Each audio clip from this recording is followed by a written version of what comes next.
جو ہے بیماری اور اسلام، اس عنوان کے تحت کچھ باتیں رکھنے کی کوشش کروں گا۔ یہ عنوان بہرحال اس کی کیا غرض ہے، کیوں اس کی ضرورت محسوس ہوئی، یہ بات بالکل مشہور اور معروف ہے، یہ بات ہم سب جانتے ہیں کہ جب بھی ہم دیکھتے ہیں سماج میں بیماریاں ایک ایسی چیز ہے جس سے کوئی انسان ایکسیپشنل اور مستثنا نہیں ہے۔ کوئی انسان یہ نہیں کہہ سکتا کہ جو ہے وہ بیمار نہیں ہوتا، اسے بیماری نہیں ہوئی، وہ کبھی بیمار نہ ہوا، یا اگر نہ ہوا ہے تو مستقبل میں آنے والے فیوچر میں وہ جو بیمار نہیں ہوگا۔ تو بیماریاں ایسی چیز ہے جو انسان سے ایسی لگی ہے کہ جیسی زندگی ہے ویسی بیماریاں ہیں۔ انسان پیدا ہوا تو بیماریاں، پیدا ہوا تو انفیکشنز، پیدا ہوا تو فلاں مسائل، پیدا ہوا تو فلاں، اور بیماریاں مطلب انسانی سماج، انسانی زندگی سے بالکل بہت گہرائی سے لگی ہوئی، اس سے مستثنا، اس سے ایکسیپشنل، اس سے بچ کر کسی کو چارہ انسان کو ہی نہیں کہ بیمار نہ ہو۔ پھر چاہے یہ بیماریاں کتنی متشدد، کتنی زیادہ سخت ہوں گی، کتنی کم ہوں گی، معمولی ہوں گی یا اور زیادہ تیز ہوں گی، ایک الگ بات ہے، لیکن جب بھی لوگ بیمار ہوتے ہیں تو یہ سمجھتے ہیں کہ شاید شریعت اسلامیہ نے اس معاملے میں کوئی خاص رہنمائی نہیں کی ہماری، تو لہٰذا جب بیمار ہو جاتے ہیں تو اپنے طریقے سے، من مانے ڈھنگ سے، من چاہے ڈھنگ سے، اپنی مرضی سے جو ہے لوگ علاج کرتے ہیں۔ اس معاملے میں حرام اور حلال کی کوئی تمیز رکھی ہی نہیں جاتی ہے کہ کیا چیز حلال ہے، کیا حرام ہے، کیسی بیماریوں میں کیسا علاج کیا جائے، کیا چیز استعمال ہو سکتی، کیا نہیں ہو سکتی، کون سا طریقہ درست ہے، کون سا غلط ہوگا، کیا چیز کھائی جائے، کیا نہ کھائی جائے۔ ہم سمجھتے ہیں شاید شریعت نے اس معاملے میں رہنمائی نہ کی، اور پھر شریعت کو ایک طرف رکھ دیتے ہیں، کہتے ہیں ہاں یہ تو دین ہے، اسلام ہے، ٹھیک ہے، نماز روزہ ٹھیک ہے، لیکن ابھی ہم بیمار ہیں تو لہٰذا اس میں شریعت کا کوئی حل چونکہ نہیں ہے، وہ الٹرنیٹ ڈھونڈتے ہیں، اس سے ہٹ کر کچھ ڈھونڈتے ہیں۔ پھر ہم دیکھتے ہیں کہ وہ کتاب و سنت کو چھوڑ کر، شریعت کو چھوڑ کر، قرآن حدیث کو چھوڑ کر، نبی اکرم صلی اللہ علیہ وسلم صحابہ کے بتائے طریقے کو چھوڑ کر من مانی کرتے ہیں۔ مثال کے طور پر کوئی تعویذ لٹکا لیتا ہے، یہ سمجھتا ہے کہ اس سے شاید شفا ہو جائے، اس لیے کہ فلاں کسی نے کہہ دیا کہ بیئر پینے سے جو ہے پتھری نکل جاتی، تو ان کو لگا کہ اب علاج چکی ہے، شریعت اس میں کوئی رہنمائی تو کرتی نہیں ہے، لہٰذا آپ شراب پینا شروع کر دو۔ کچھ لوگوں کو دیکھا گیا کہ وہ گانجا اور افیم پیتے ہیں، اس لیے کہ انہیں لگتا ہے کہ فلاں مرض کا کوئی علاج نہیں ہے، شریعت نے اس میں رہنمائی نہیں کی، لہٰذا ہم یہ کر لیں۔ اور پتہ نہیں کیا کیا لوگ اس میں کرتے ہیں، بنا حلال اور حرام کی تمیز رکھے، بنا جانے کی یہ چیز جو استعمال کی جا رہی ہے، شریعت نے اس کو سینکشن کیا نہیں کیا، حلال جانا نہیں جانا، اس کو حرام تو نہیں قرار دیا۔ اور اس معاملے میں جب کوئی کہتا ہے بھائی حرام ہے حلال، تو کہتے دیکھو ہم بیمار ہیں، ہماری تکلیف ہم کو معلوم ہے، آپ ذرا خاموش بیٹھ جائے تو اچھا ہے، اس معاملے میں ہمیں کرنے دیجیے جو ہم کر رہے ہیں، اگر مجھے اس سے سکون ملتا ہے تو میں اسی کو اختیار کرتا ہوں۔ جیسا بہت سے لوگوں کو مرغی کا مسئلہ ہوتا ہے تو دن بھر گانے سنتے رہتے ہیں، کار میں بیٹھے گانا لگا دیا، موبائل ہینڈ سیٹ میں گانا لگا دیا، گھر کے اندر گانا لگا دیا، اس لیے کہ ان کو لگتا ہے سکون اس کے بغیر حاصل نہیں ہوگا، جبکہ شریعت نے واضح طور سے بتایا کہ حرام چیزوں سے علاج نہیں ہو سکتا ہے۔ تو ہم یہ سمجھتے ہیں جب بیمار ہو جاتے ہیں کہ شاید اب شریعت میں ایسی کوئی رہنمائی نہیں، لہٰذا منمانی کی جائے، اب جو چاہے کرو، جیسے چاہے علاج کرو، حرام حلال کی کوئی تمیز نہیں، چاہے میوزک کا اس میں استعمال ہو، چاہے ناچنا گانا اس میں پڑے، چاہے شراب پینا پڑے یا کوئی اور کام کرنا پڑے، سب کرو، اس لیے کہ اس معاملے میں ہم جو ہے لاوارث جیسے یا بنا سرپرستی کے چھوڑ دیے گئے، اب بہرحال معاملہ ہم کر سکتے ہیں۔ اسی لیے اس عنوان کو ہم نے خاص طور سے انتخاب کیا کہ اسلام کیسے رہنمائی کرتا بیماری کے تعلق سے، بیماری اور اسلام، کہ ان دونوں کا تعلق ہے۔ نبی اکرم صلی اللہ علیہ وسلم جو ہے ساری انسانیت کے لیے آئے تھے، اور آپ نے تمام ان شعبوں کے اوپر جو ہے رہنمائی کی، مسلمانوں کی اور انسانوں کی، جو شعبے انسانوں کو جو ہے جو باتیں ان کے جو ہے درپیش آتی ہے، یہ کیسے ہو سکتا ہے جو شریعت اتنی باریک باریک باتوں کو بیان کرے، وہ اتنا بڑا ایک شعبہ انسانی زندگی کا بیماری اس کو چھوڑ دے اور ہمیں ہماری رہنمائی نہ کرے، بلکہ شریعت نے رہنمائی کی، بہت زبردست رہنمائی کی، بہت گہرائی سے رہنمائی کی، بہت اچھے ڈھنگ سے رہنمائی کی۔ یہ ہماری بدنصیبی ہے کہ اس چیز کو ہم جاننے کی نہ کبھی کوشش کرتے ہیں، نہ اس پر ہم نے کبھی عمل کیا، اور ہماری ان کوتاہیوں کو ہم یہ سمجھتے ہیں کہ شریعت نے اس معاملے ہماری رہنمائی نہیں کی۔ یاد رکھیے اس کو جاننے کی ضرورت ہے۔ جب آپ شریعت کو پڑھیں گے، یہ شریعت ایسے ایسے شعبوں میں، ایسی ایسی جگہوں پر رہنمائی کرتی ہے جہاں ہم توقع بھی نہیں کرتے کہ یہاں شاید رہنمائی ہوئی۔ مثال کے طور پر ایک انسان اپنی ازدواجی زندگی، میاں بیوی کے رشتے کیسے قائم رکھے، شریعت نے یہاں بھی رہنمائی کی۔ کچھ لوگ سمجھیں گے یہ تو بےحائی ہے، یہ بےحائی نہیں، یاد رکھیے یہ طریقہ زندگی ہے۔ اگر وہاں رہنمائی نہ کرتا تو پھر انسان تو منمانے ڈھنگ سے اختیار کرتا اور انسان نہیں جانور بن جاتا۔ تو اس جگہ بھی شریعت نے رہنمائی کی جس جگہ کے اندر جو ہے عموماً لوگ جو ہے شرمائیں گے کہنے کے لیے، اور نبی اکرم صلی اللہ علیہ وسلم نے جو کہ سب سے باحیا شخصیت تھی، وہ باتیں بھی بتائی حیا کے باوجود، تاکہ آنے والی نسلوں کو اس مسئلے میں بھی رہنمائی ہو۔ تو وہ دین اور شریعت اور وہ نبی کیسے لوگوں کو اس معاملے میں رہنمائی نہ کرے کہ بیماری کا کیا معاملہ ہے، بیماری میں اسلام کیا معاملہ دیتا ہے، بیمار کے ساتھ کیا سلوک ہو، کن چیزوں سے علاج کیا جائے، کون سی چیزیں حلال ہے، کون سی چیزیں حرام ہے، کن چیزوں کی تاکید کی گئی، صحت کی حفاظت کس طرح کی جائے، صحت کی اہمیت کیا ہے، بیمار ہو جائے تو کیا کیا کیا جائے، بیماری بڑھ جائے تو کیا کیا ہے، بیمار پرسی کے لیے کیا کیا جائے، اگر مرض الموت اتنا اس کا مرض بڑھ گیا کہ موت کی قریب ہے تو موت کے قریب کیا کیا جائے، اگر مرنے لگے تو مرتے وقت کیا کیا جائے، اور اگر مر جائے تو مرنے کے بعد کیا کیا جائے۔ یہ تمام رہنمائی شریعت نے کی ہے۔ مکمل طور سے ہمارے بیماری سے لے کر علاج سے لے کر شفا یا غیر شفا کی حالت لے کر اور پھر موت اور پھر بالکل موت کے بعد کے تمام معاملات بتائے. میں انشاءاللہ عزیز آپ کو بیماری کے تعلق سے حلال و حرام چند باتیں، وہ چیزیں جن سے نبی اکرم صلی اللہ علیہ وسلم نے علاج کیا، اور وہ چند رہنمائی کی بیمار سے کیسے بیمار پرسی کرے، بیماری کا مومن کو کیا فائدہ ہوتا ہے، یہ تمام باتیں آج آپ کے سامنے رکھنے کی کوشش کروں گا. میں نے آپ کے سامنے جو ہے سورہ بنی اسرائیل سورہ نمبر 17 اس کی آیت نمبر 82 تلاوت کی. اللہ فرماتا ہے وَنُنَزِّلُ مِنَ الْقُرْآنِ مَا هُوَ شِفَاءٌ وَرَحْمَةٌ لِّلْمُؤْمِنِينَ، کہ ہم نے جو قرآن کو نازل کیا اس کے اندر جو ہے مومنوں کے لیے شفا اور رحمت ہے. وَلَا يَزِيدُ الظَّالِمِينَ إِلَّا خَسَارًا، اور ظالموں کو اس کے میں خسارے کے علاوہ، ظالموں کو اس سے نقصان کے علاوہ کچھ نہیں ملتا. مطلب یہ پتہ چلا کہ اللہ رب العزت نے جو قرآن نازل کیا اس میں شفا ہے، یاد رکھیے. اور شفا جسمانی، شفا نفسیاتی یا روحانی جس کو ہم کہتے ہیں، دونوں ہی شفا قرآن میں ہے. ایک آدمی جس پہ کوئی جن حاوی ہو یا مریض ہو کسی بیماری کا، ذہنی اعتبار سے آپ قرآن پڑھیے، آپ دیکھیں گے اس کو سکون و اطمینان ملتا ہے. تو یہ روحانی شفا بھی ہے. اسی طرح جسمانی شفا بھی ہے. بہت ساری بیماریوں میں نبی اکرم صلی اللہ علیہ وسلم نے قرآن کو پڑھنے کی تاکید کی. قرآن کے فضائل میں یہ تمام باتیں بہرحال آ سکتی ہے. آپ فضائل قرآن کے عنوان پر یہ باتیں جو ہے پڑھ سکتے ہیں، تحقیق کر سکتے ہیں. بہرحال آئیے، تو اللہ نے فرمایا کہ ہم نے اس قرآن کو نازل کیا جس کے اندر مومنوں کے لیے شفا ہے اور رحمت ہے، اور ظالموں کو اس کے اندر خسارہ ہے. ظالموں کے لیے تو قرآن نقصان ہے، اس لیے کہ اللہ کی کتاب مان کر اس کو نہیں پڑھتے، ان کے لیے ہدایت نہیں ہے اس کے اندر، لہٰذا وہ خسارہ اٹھاتے ہیں. ورنہ مومنین کے لیے تو شفا ہے اور رحمت ہے اس قرآن کے اندر. اور اسی مقصد کے تحت اللہ نے اس کو نازل کیا. وَنُنَزِّلُ، ہم نے اس کو نازل کیا یہ مقصد کے تحت کہ مومنوں کو شفا اور رحمت اس سے حاصل ہو، اور ظالموں کو اس سے نقصان کے سوا اور کچھ حاصل نہیں ہوتا، یاد رکھیے. اسی طرح نبی اکرم صلی اللہ علیہ وسلم کا ایک فرمان سنن ابن ماجہ کی ایک حدیث میں نے آپ کے سامنے تلاوت کی. اللہ کے رسول صلی اللہ علیہ وسلم فرمایا کہ اللہ رب العزت نے ایسی کوئی بیماری نہیں جس کو نازل کیا. اس حدیث سے پتہ چلتا ہے کہ بیماری اللہ کی طرف سے آتی ہے.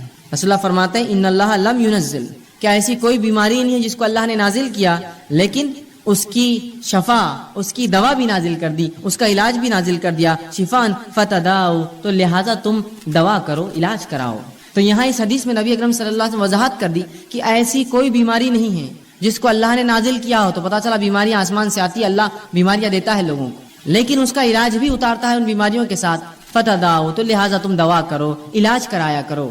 تو پتہ چلا علاج کرانا چاہیے. بیماریاں اللہ کی طرف سے، بیماری اللہ بہرحال مختلف، کبھی سزا کے طور پر، کبھی آزمائش کے طور پر لوگوں کو دیتا ہے، اور اس کے بعد ہمیں حکم یہ آیا، اس کی دوا اللہ نے اتاری ہے، لہٰذا تم اس کے لیے دوا کرو، اس کے لیے علاج کرو. تو اس حدیث میں ان لوگوں کے لیے بھی تاکید ہے جو سمجھتے ہیں کہ علاج کرانا درست نہیں ہے، بس بیماری ہے تو بس توکل کرو، اللہ پر بھروسہ کرو اور بیماری کو سہتے رہو، بلکہ آپ علاج کرا سکتے ہیں. نبی اکرم صلی اللہ علیہ وسلم نے کہا دوا کرو، علاج کرواؤ بیماری کا. ٹھیک. اسی طرح ہم دیکھتے ہیں بیماری جو ہوتی ہے یہ صحت کا الٹ ہوتی ہے. انسانی جسم کی جو کیفیات ہوتی ہیں جس پہ انسان جیتا ہے جو سماج میں، وہ دو ہی کیفیات ہوتی ہیں، ایک صحت مندی کی اور ایک بیماری والی کیفیت. اب یہ ہو سکتا ہے کہ صحت مند ایک انسان مکمل ہو یا بیمار ہو، اور بیمار چاہے کچھ فیصد ہو یا کچھ زیادہ ہو یا کچھ زیادہ ہو. مختلف بیماریاں ہوتی ہیں، جیسے مثال کے طور پر انسانی جلد پہ کچھ ہو جائے، بیماری ہے، لیکن انسان اس سے بہت زیادہ پریشان نہیں ہوتا، ایک زندگی گزار سکتا ہے. کبھی جسم کی کسی ایک اعضاء میں بیماری ہوتی ہے جس سے اس کو تکلیف ہوتی ہے، کبھی پورے جسم میں اس کو بیماری ہوتی ہے، یا کبھی جو ہوتا ہے کہ اس کا جسم اور جو ہے تمام اعضاء کے اندر بیماریاں ہوتی ہیں، مختلف بہرحال چیزیں ہوتی ہیں. تو اس چیز کو ہمیں سمجھنے کی ضرورت ہے کہ اللہ کے رسول نے علاج کرانے کا حکم دیا. ٹھیک. تو ہمیں جو ہے علاج کرانے کا حکم دیا، اور بیماریاں جو ہے یہ صحت کا، یاد رکھیے، الٹ ہے. بیماریاں صحت کا الٹ ہوتی ہیں. تو اس چیز کو ہمیں سمجھنے کی ضرورت ہے کہ ایک انسان یا تو صحت مند ہوگا یا تو بیمار ہوگا، اس سے ہٹ کر کوئی تیسری اس کی حالت نہیں ہوتی. یا صحت مند اور بیماری کے بیچ میں تھوڑا زیادہ بیمار، یا کچھ صحت اور کچھ بیماری، یہ بہرحال ہو سکتا ہے، یاد رکھیے. تو ہمیں اس بات کو سمجھنے کی بہرحال یہ ضرورت ہے کہ انسانی سماج میں ہماری جو زندگیاں ہوتی ہیں اس کی دو ہی حالت ہے، یا تو صحت مند یا تو انسان بیمار ہوتا ہے. اسی طرح صحت جو ہے یہ ایک بہت عظیم نعمت ہے اللہ رب العزت کی، یاد رکھیے. صحت ایک عظیم نعمت ہے، اس لیے کہ اس کے تعلق سے بار بار نبی اکرم صلی اللہ علیہ وسلم نے بیان کیا ہے. تو صحت کو ہم غنیمت جانیں، اس عظیم نعمت کا ہم جو ہے زبردست فائدہ اٹھائیں.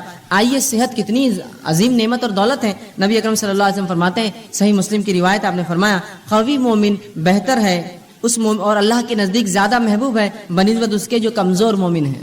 قوی مومن جو جسمانی اعتبار سے طاقتور مومن ہے، اللہ کے نزدیک زیادہ محبوب ہے بنسبت اس کے جو کمزور مومن ہے. حالانکہ خیر دونوں میں ہے، خیر دونوں مومن میں، اس لیے دونوں ایمان والے، لیکن جو طاقتور ایمان والا ہے وہ اللہ کے نزدیک بہتر ہے. سوال یہ ہے طاقتور ایمان والا اللہ کے نزدیک کیوں بہتر ہے؟ اس لیے بہتر ہے اللہ کے نزدیک ایک طاقتور، اس لیے کہ جب اس میں طاقت ہوتی ہے جسمانی اعتبار سے تو وہ ڈٹ کر نوافل ادا کرتا ہے، ڈٹ کر کماتا ہے تو ڈٹ کر زکوٰۃ ادا کرتا ہے، اللہ کے گھر کا حج کر سکتا ہے اس لیے کہ صحت ہو تو پھر حج کریں گا, بیمار آدمی کے لیے بہت مشکل ہوتا ہے. اللہ کے گھر کے طواف اور عمرے کر سکتا ہے, اور بہت سارے فائدے یاد رکھیے ایسا شخص جو ہے اٹھا سکتا ہے. تو لہٰذا اس لیے فرمایا ایک قوی مومن اللہ کے نزدیک زیادہ محبوب ہے بنسبت کمزور مومن کے. حالانکہ خیر دونوں میں ہے, اچھائی دونوں میں ہے, برے کوئی بھی نہیں ہے, لیکن طاقتور مومن, صحت مند مومن کو فوقیت حاصل ہے کمزور مومن پہ, یاد رکھیے. اسی طرح صحت کی اہمیت بتاتے ہوئے نبی اکرم صلی اللہ علیہ وسلم فرماتے ہیں, جامع ترمذی کی روایت ہے, اس حدیث کو اگر ہم سمجھ لیں تو انشاءاللہ بڑا فائدہ اٹھا سکتے ہیں اپنی صحت کا. آپ صلی اللہ علیہ وسلم فرماتے ہیں اور کہتے ہیں, اللہ کی دو نعمتیں ایسی ہیں جس کا بہت سے لوگ فائدہ نہیں اٹھاتے. کیا فرما رہے نبی اکرم صلی اللہ علیہ وسلم؟ اللہ کی ایسی بہت ساری نعمتیں ہیں جن کا مومن فائدہ نہیں اٹھاتے. مطلب پتہ ہی چلا کہ اس کا فائدہ اٹھاؤ, اگر الگ انداز میں بلایا تو مانا ہی فائدہ اٹھاؤ. تو اللہ کی بالخصوص دو نعمتیں ایسی ہیں جس کا ہم لوگ جو ہے فائدہ کم اٹھاتے, نہیں اٹھاتے. اور فرمایا پہلا صحت.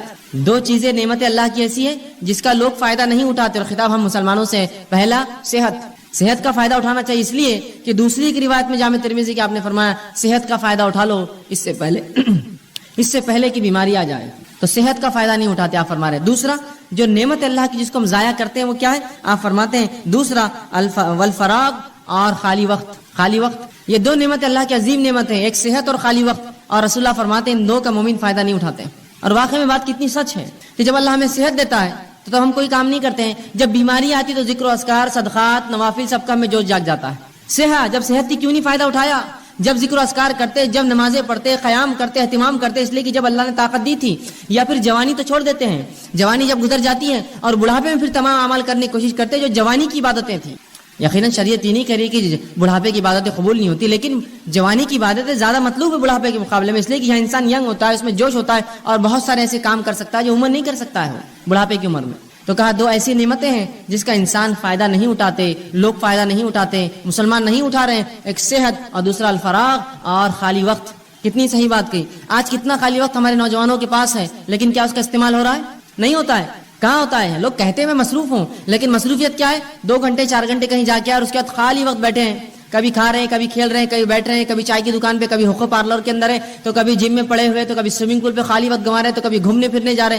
گویا اگر ایک انسان پورا 1 مہینہ اپنا شیڈیول نکالے, اپنا ٹائم ٹیبل بنائے, تو دیکھیں اس کے اندر سے میں سمجھتا ہوں بمشکل ہر روز 2 سے 3 گھنٹے ایسے جو واقعی میں جینوین یقینی طور سے وہ جو کچھ کام کرتا ہے, باقی سب رکامہ ہوتا ہے, خالی ہوتا ہے, اور فالتو کاموں کو وہ کام سمجھتا ہے. تو کتنی صحیح بات آپ صلی اللہ علیہ وسلم فرمائی. 2 نعمتیں ہم ضائع کرتے ہیں, ایک صحت, دوسرا خالی وقت. تو صحت کا استعمال کر لیجئے اس سے پہلے بیماری آئے, خالی وقت کا استعمال کر لیجئے اس سے پہلے کہ اللہ ایسی مصروفیت دے پھر آدمی خالی ترستا رہے, کاش کہ یہ ٹائم ہوتا تو یہ کرتا, کاش یہ وقت ہوتا تو یہ کام کرتا. 2 نعمتوں کا رسول اللہ فرماتے ہیں. تو پتہ چلا صحت بڑی عظیم نعمت ہے, تبھی کہا جا رہا ہے کہ ان 2 نعمتوں کا لوگ فائدہ نہیں اٹھاتے ہیں. اسی طرح جامع ترمذی کی روایت ہے, آپ صلی اللہ علیہ وسلم فرماتے ہیں, بہرحال جو پہلی حدیث میں نے اس سے پہلے بیان کی وہ صحیح بخاری کی روایت تھی. جامع ترمذی کی روایت ہے, آپ صلی اللہ علیہ وسلم فرماتے اور کہتے ہیں اللہ کی نعمتوں میں سے جن کا سوال روز محشر سب سے پہلے ہونے والا ہے. اللہ کی نعمتوں میں سے جس کا سوال قیامت کے روز, آپ صلی اللہ علیہ وسلم فرماتے ہیں کہ قیامت کے روز جو اللہ رب العزت کی نعمتیں ہیں جن کے تعلق سے سوال کیا جائے گا, اور سب سے پہلے جس کا سوال کیا جائے گا, آپ فرماتے اور کہتے ہیں کہ سب سے پہلے اس سے پوچھا جائے گا کہ کیا میں نے صحت مند جسم نہ دیا تھا. جو اللہ رب العزت بندوں سے سوال کریں گا اس میں سب سے پہلا سوال کیا ہونے والا, رسول اللہ فرماتے ہیں وہ یہ ہوگا کیا میں نے صحت مند جسم نہیں دیا تھا, بتا اب کیا کیا اس کا کیا جواب دیں گے؟ اے اللہ صحت دی تھی تو میں نے تو منشیات میں, نشوں میں, تمباکو خوری کے اندر, سگریٹ نوشی کے اندر جسم کو برباد کیا, کھیل کود کے اندر, وہ کام نہیں کر پایا. یہ جواب دیں گے. سوال ہونے والا ہے, صحت دیا تھا, جسم دیا تھا, اچھا کیا استعمال کیا, کتنی نمازیں پڑھی, کتنے نوافل کا اہتمام کیا, مال و دولت دیا تھا, اس کا صحت دی تھی, کتنے حج اور عمرے کیے, نے کیسی اپنی صحت کو لگایا, میری راہ میں کوئی کوشش کی, مومنوں کی کبھی مدد کی, مصیبت زداؤں کے لیے آگے بڑھا, جو جسمانی قوت تھی اس کا استعمال کیا, اس کے ساتھ مالی اثر. سوال ہونے والا جسم دیا تھا, کیا جواب دیں گے ہم؟ بلکہ ایک روایت میں آتا ہے کہ اللہ پوچھیں گا میں نے جسم دیا تھا, کس چیز میں اس کو برباد کیا, نے اس جسم کو کہاں لگایا, وہ جسم نے کہاں اس کو بوسیدہ کر کے آیا, کیا جواب دیں گے ہم؟ آج ہم دیکھتے ہیں کہ لوگ یا ہمارے نوجوان طبقہ جو ہے بوڑھے ہوتے جا رہے ہیں, کام کر کے تھک گئے, اور نوجوان سستی اور کاہلی کے اندر اتنے ہی زیادہ آگے بڑھے ہوئے کہ انسان گھر کا بوڑھا کام کر کے تھکا ہوا ہے, اور نوجوان جو ہے بالکل آرام کر رہے ہیں, ان کو کوئی فکر نہیں, نہ گھر کی, نہ کمانے کی, نہ آگے چیزوں کی. اللہ رب العزت کو یاد رکھیے, اگر اللہ نے کتنا بھی دیا, یہ جسم جو اچھا دیا ہے صحت مند, قیامت کے روز سوال ہونے والا ہے کیا پہلا سوال یہ ہونے والا ہے, اچھا جسم دیا تھا, یہ سوال ہوگا. اب اس کا مطلب یہ ہوا یہ سوال ہے تو جواب دینا پڑے گا, کیا کیا اس کا, کہاں لگایا وہ جسم، کیسے استعمال کیا، کیسے اس کو کمزور اور بوڑھا کیا. تو ہمیں یہ اللہ کے سامنے جواب دینا ہوگا، اللہ میں نے جو ہے تیری عبادتوں میں، ریاضت میں اور دیگر علوم دین میں، تیرے کام میں، حلال روزی کمانے میں، اپنے بیوی بچوں کی پرورش میں اس کو لگایا، جواب دینا ہوگا. اور ورنہ اگر کھیل کود میں، فالتو کاموں میں، سگریٹ بیڑی تمباکو میں، چوراہوں پر بیٹھ کے کھانے اور پینے میں، دیکھیے لوگ چوراہے پہ بیٹھے اور کھا رہے پی رہے 2-2 4-4 گھنٹے روز برباد کرتے ہیں. یہی وہ لوگ ہیں جن سے تلاوت قرآن کا سوال ہو تو کہتے وقت نہیں ہے. یہی وہ لوگ ہیں جن سے دینی علم کا معاملہ کرے تو کہتے وقت نہیں ہے. لیکن شام میں ہر روز کام سے آنے کے بعد یا تجارت ختم ہونے کے بعد 11-12 بجے تک 1 بجے تک دوستوں میں بیٹھ کر جو وقت برباد کرتے ہیں. کیا روز قیامت اللہ پوچھیں گا نہیں جسم دیا تھا کیا کیا؟ اے اللہ میں تو نکڑوں پہ بیٹھتا تھا، میلے ٹھیلوں پر جاتا تھا اور چوراہوں پر بیٹھتا تھا اور دوستوں سے بات چیت کرتا تھا. یہ جواب دیں گے اپنے رب کو. کھیل کود میں نے ضائع کیا. کھیل کود کی عمر ہوتی ہے، کھیلنا چاہیے. کچھ لوگ تو ایسے ہو جاتے ہیں کہ عمر پوری گزر گئی، ان کو بچے ہو جاتے پھر بھی کھیلتے رہتے ہیں. اس کا شوق ہے، اس کا شوق ہے. اور جب دینی کام کی بات کی جائے تو بھائی چھٹی نہیں ہوتی، کیسے کریں؟ کیوں؟ جس دن چھٹی ہوتی ہے اس دن کیا؟ اس دن تو کھیلنا ضروری اور فرض ہے نا مجھ پر، تو وہ دن تو چھوڑ دیجیے آپ. سوال یہ اللہ رب العزت کو ہم کو جواب دینا ہے. اچھا جسم دیا تھا، کہاں لگا کر آیا؟ اس جسم کا، اس صحت کا کیا استعمال کیا؟ ٹھیک ہے. تو صحت جو ہے ایک عظیم نعمت ہے. اب جب یہ نعمت ہے تو ہر نعمت کی حفاظت کرنا پڑتی ہے، یاد رکھیں. اسی طرح صحت کی بھی حفاظت کرنا پڑے گی، اور مومن کے لیے صحت کی حفاظت کرنا فرض ہے. میرے اور آپ کے لیے اپنی صحت کی حفاظت کرنا فرض ہے. گویا ہر وہ چیز جو صحت کے خلاف جاتی ہے اس کو ہم استعمال نہیں کر سکتے ہیں. اور یہ بات کتنی درست ہے کہ ایک انسان اگر آپ میرے گھر آئے اور میرے گھر آ کر تشریف رکھے اور میں آپ کو جو ہے رکابی کے اندر بسکٹس لا کر دوں اور کہوں کہ یہ بسکٹ کھانے سے ہو سکتا ہے آپ مر جائے، یا یہ چائے میری پی لیجیے، ہو سکتا ہے یہ چائے پی کر آپ کو کینسر ہو جائے، اور آپ کو لا کر کھانا کھلاؤں، اچھا کھانا، بریانی، نان خلی، اور کہوں یہ کھانا کھانے کے بعد ہو سکتا ہے آپ جو ہے کچھ دن کے بعد جو ہے گلے کے کینسر سے، یا جو ہے منہ کے کینسر سے، یا دانتوں کے کینسر سے، یا جسم کے سڑنے سے آپ مر سکتے ہیں، یہ نوش فرمائی، تو کیا وہ چیز آپ کھائیں گے؟ اس لیے کہ آپ کہیں گے صحت کی حفاظت فرض ہے. لیکن یہ جاننے کے باوجود کہ صحت کی حفاظت فرض ہے، ایسے کتنے لوگ ہیں کہ وہ پڑیاں اور تمباکو اور سگریٹ پیتے ہیں جس پہ کھلا لکھا ہوا ہوتا ہے cigarette smoking is injurious to health, it may cause cancer, اور پوری تفصیلات آج کل کمپلسری وارننگ جو آتی ہیں. بلکہ ایسی وارننگ جو اگر کوئی تمباکو کمپنی نہ لکھے تو اس پر فائن ہوتا ہے، معلوم ہے؟ اس پر فائن ہوتا ہے. اس لیے کہ یہ ثابت ہے. ایک دنیا کی مشہور اور معروف کمپنی مالبورو نے ایک مرتبہ یہ کیا کہ وہ اپنی سگریٹ کی ڈبی پر لکھتا نہیں تھا اشتہار، اور اس نے کئی زمانے تک فروخت کی. ایک خاتون کو اس سے کینسر ہوا، وہ پیتی تھی اس لیے کہ اس پہ لکھا نہیں تھا، اس کو لگا یہ سیف ہے کینسر سے.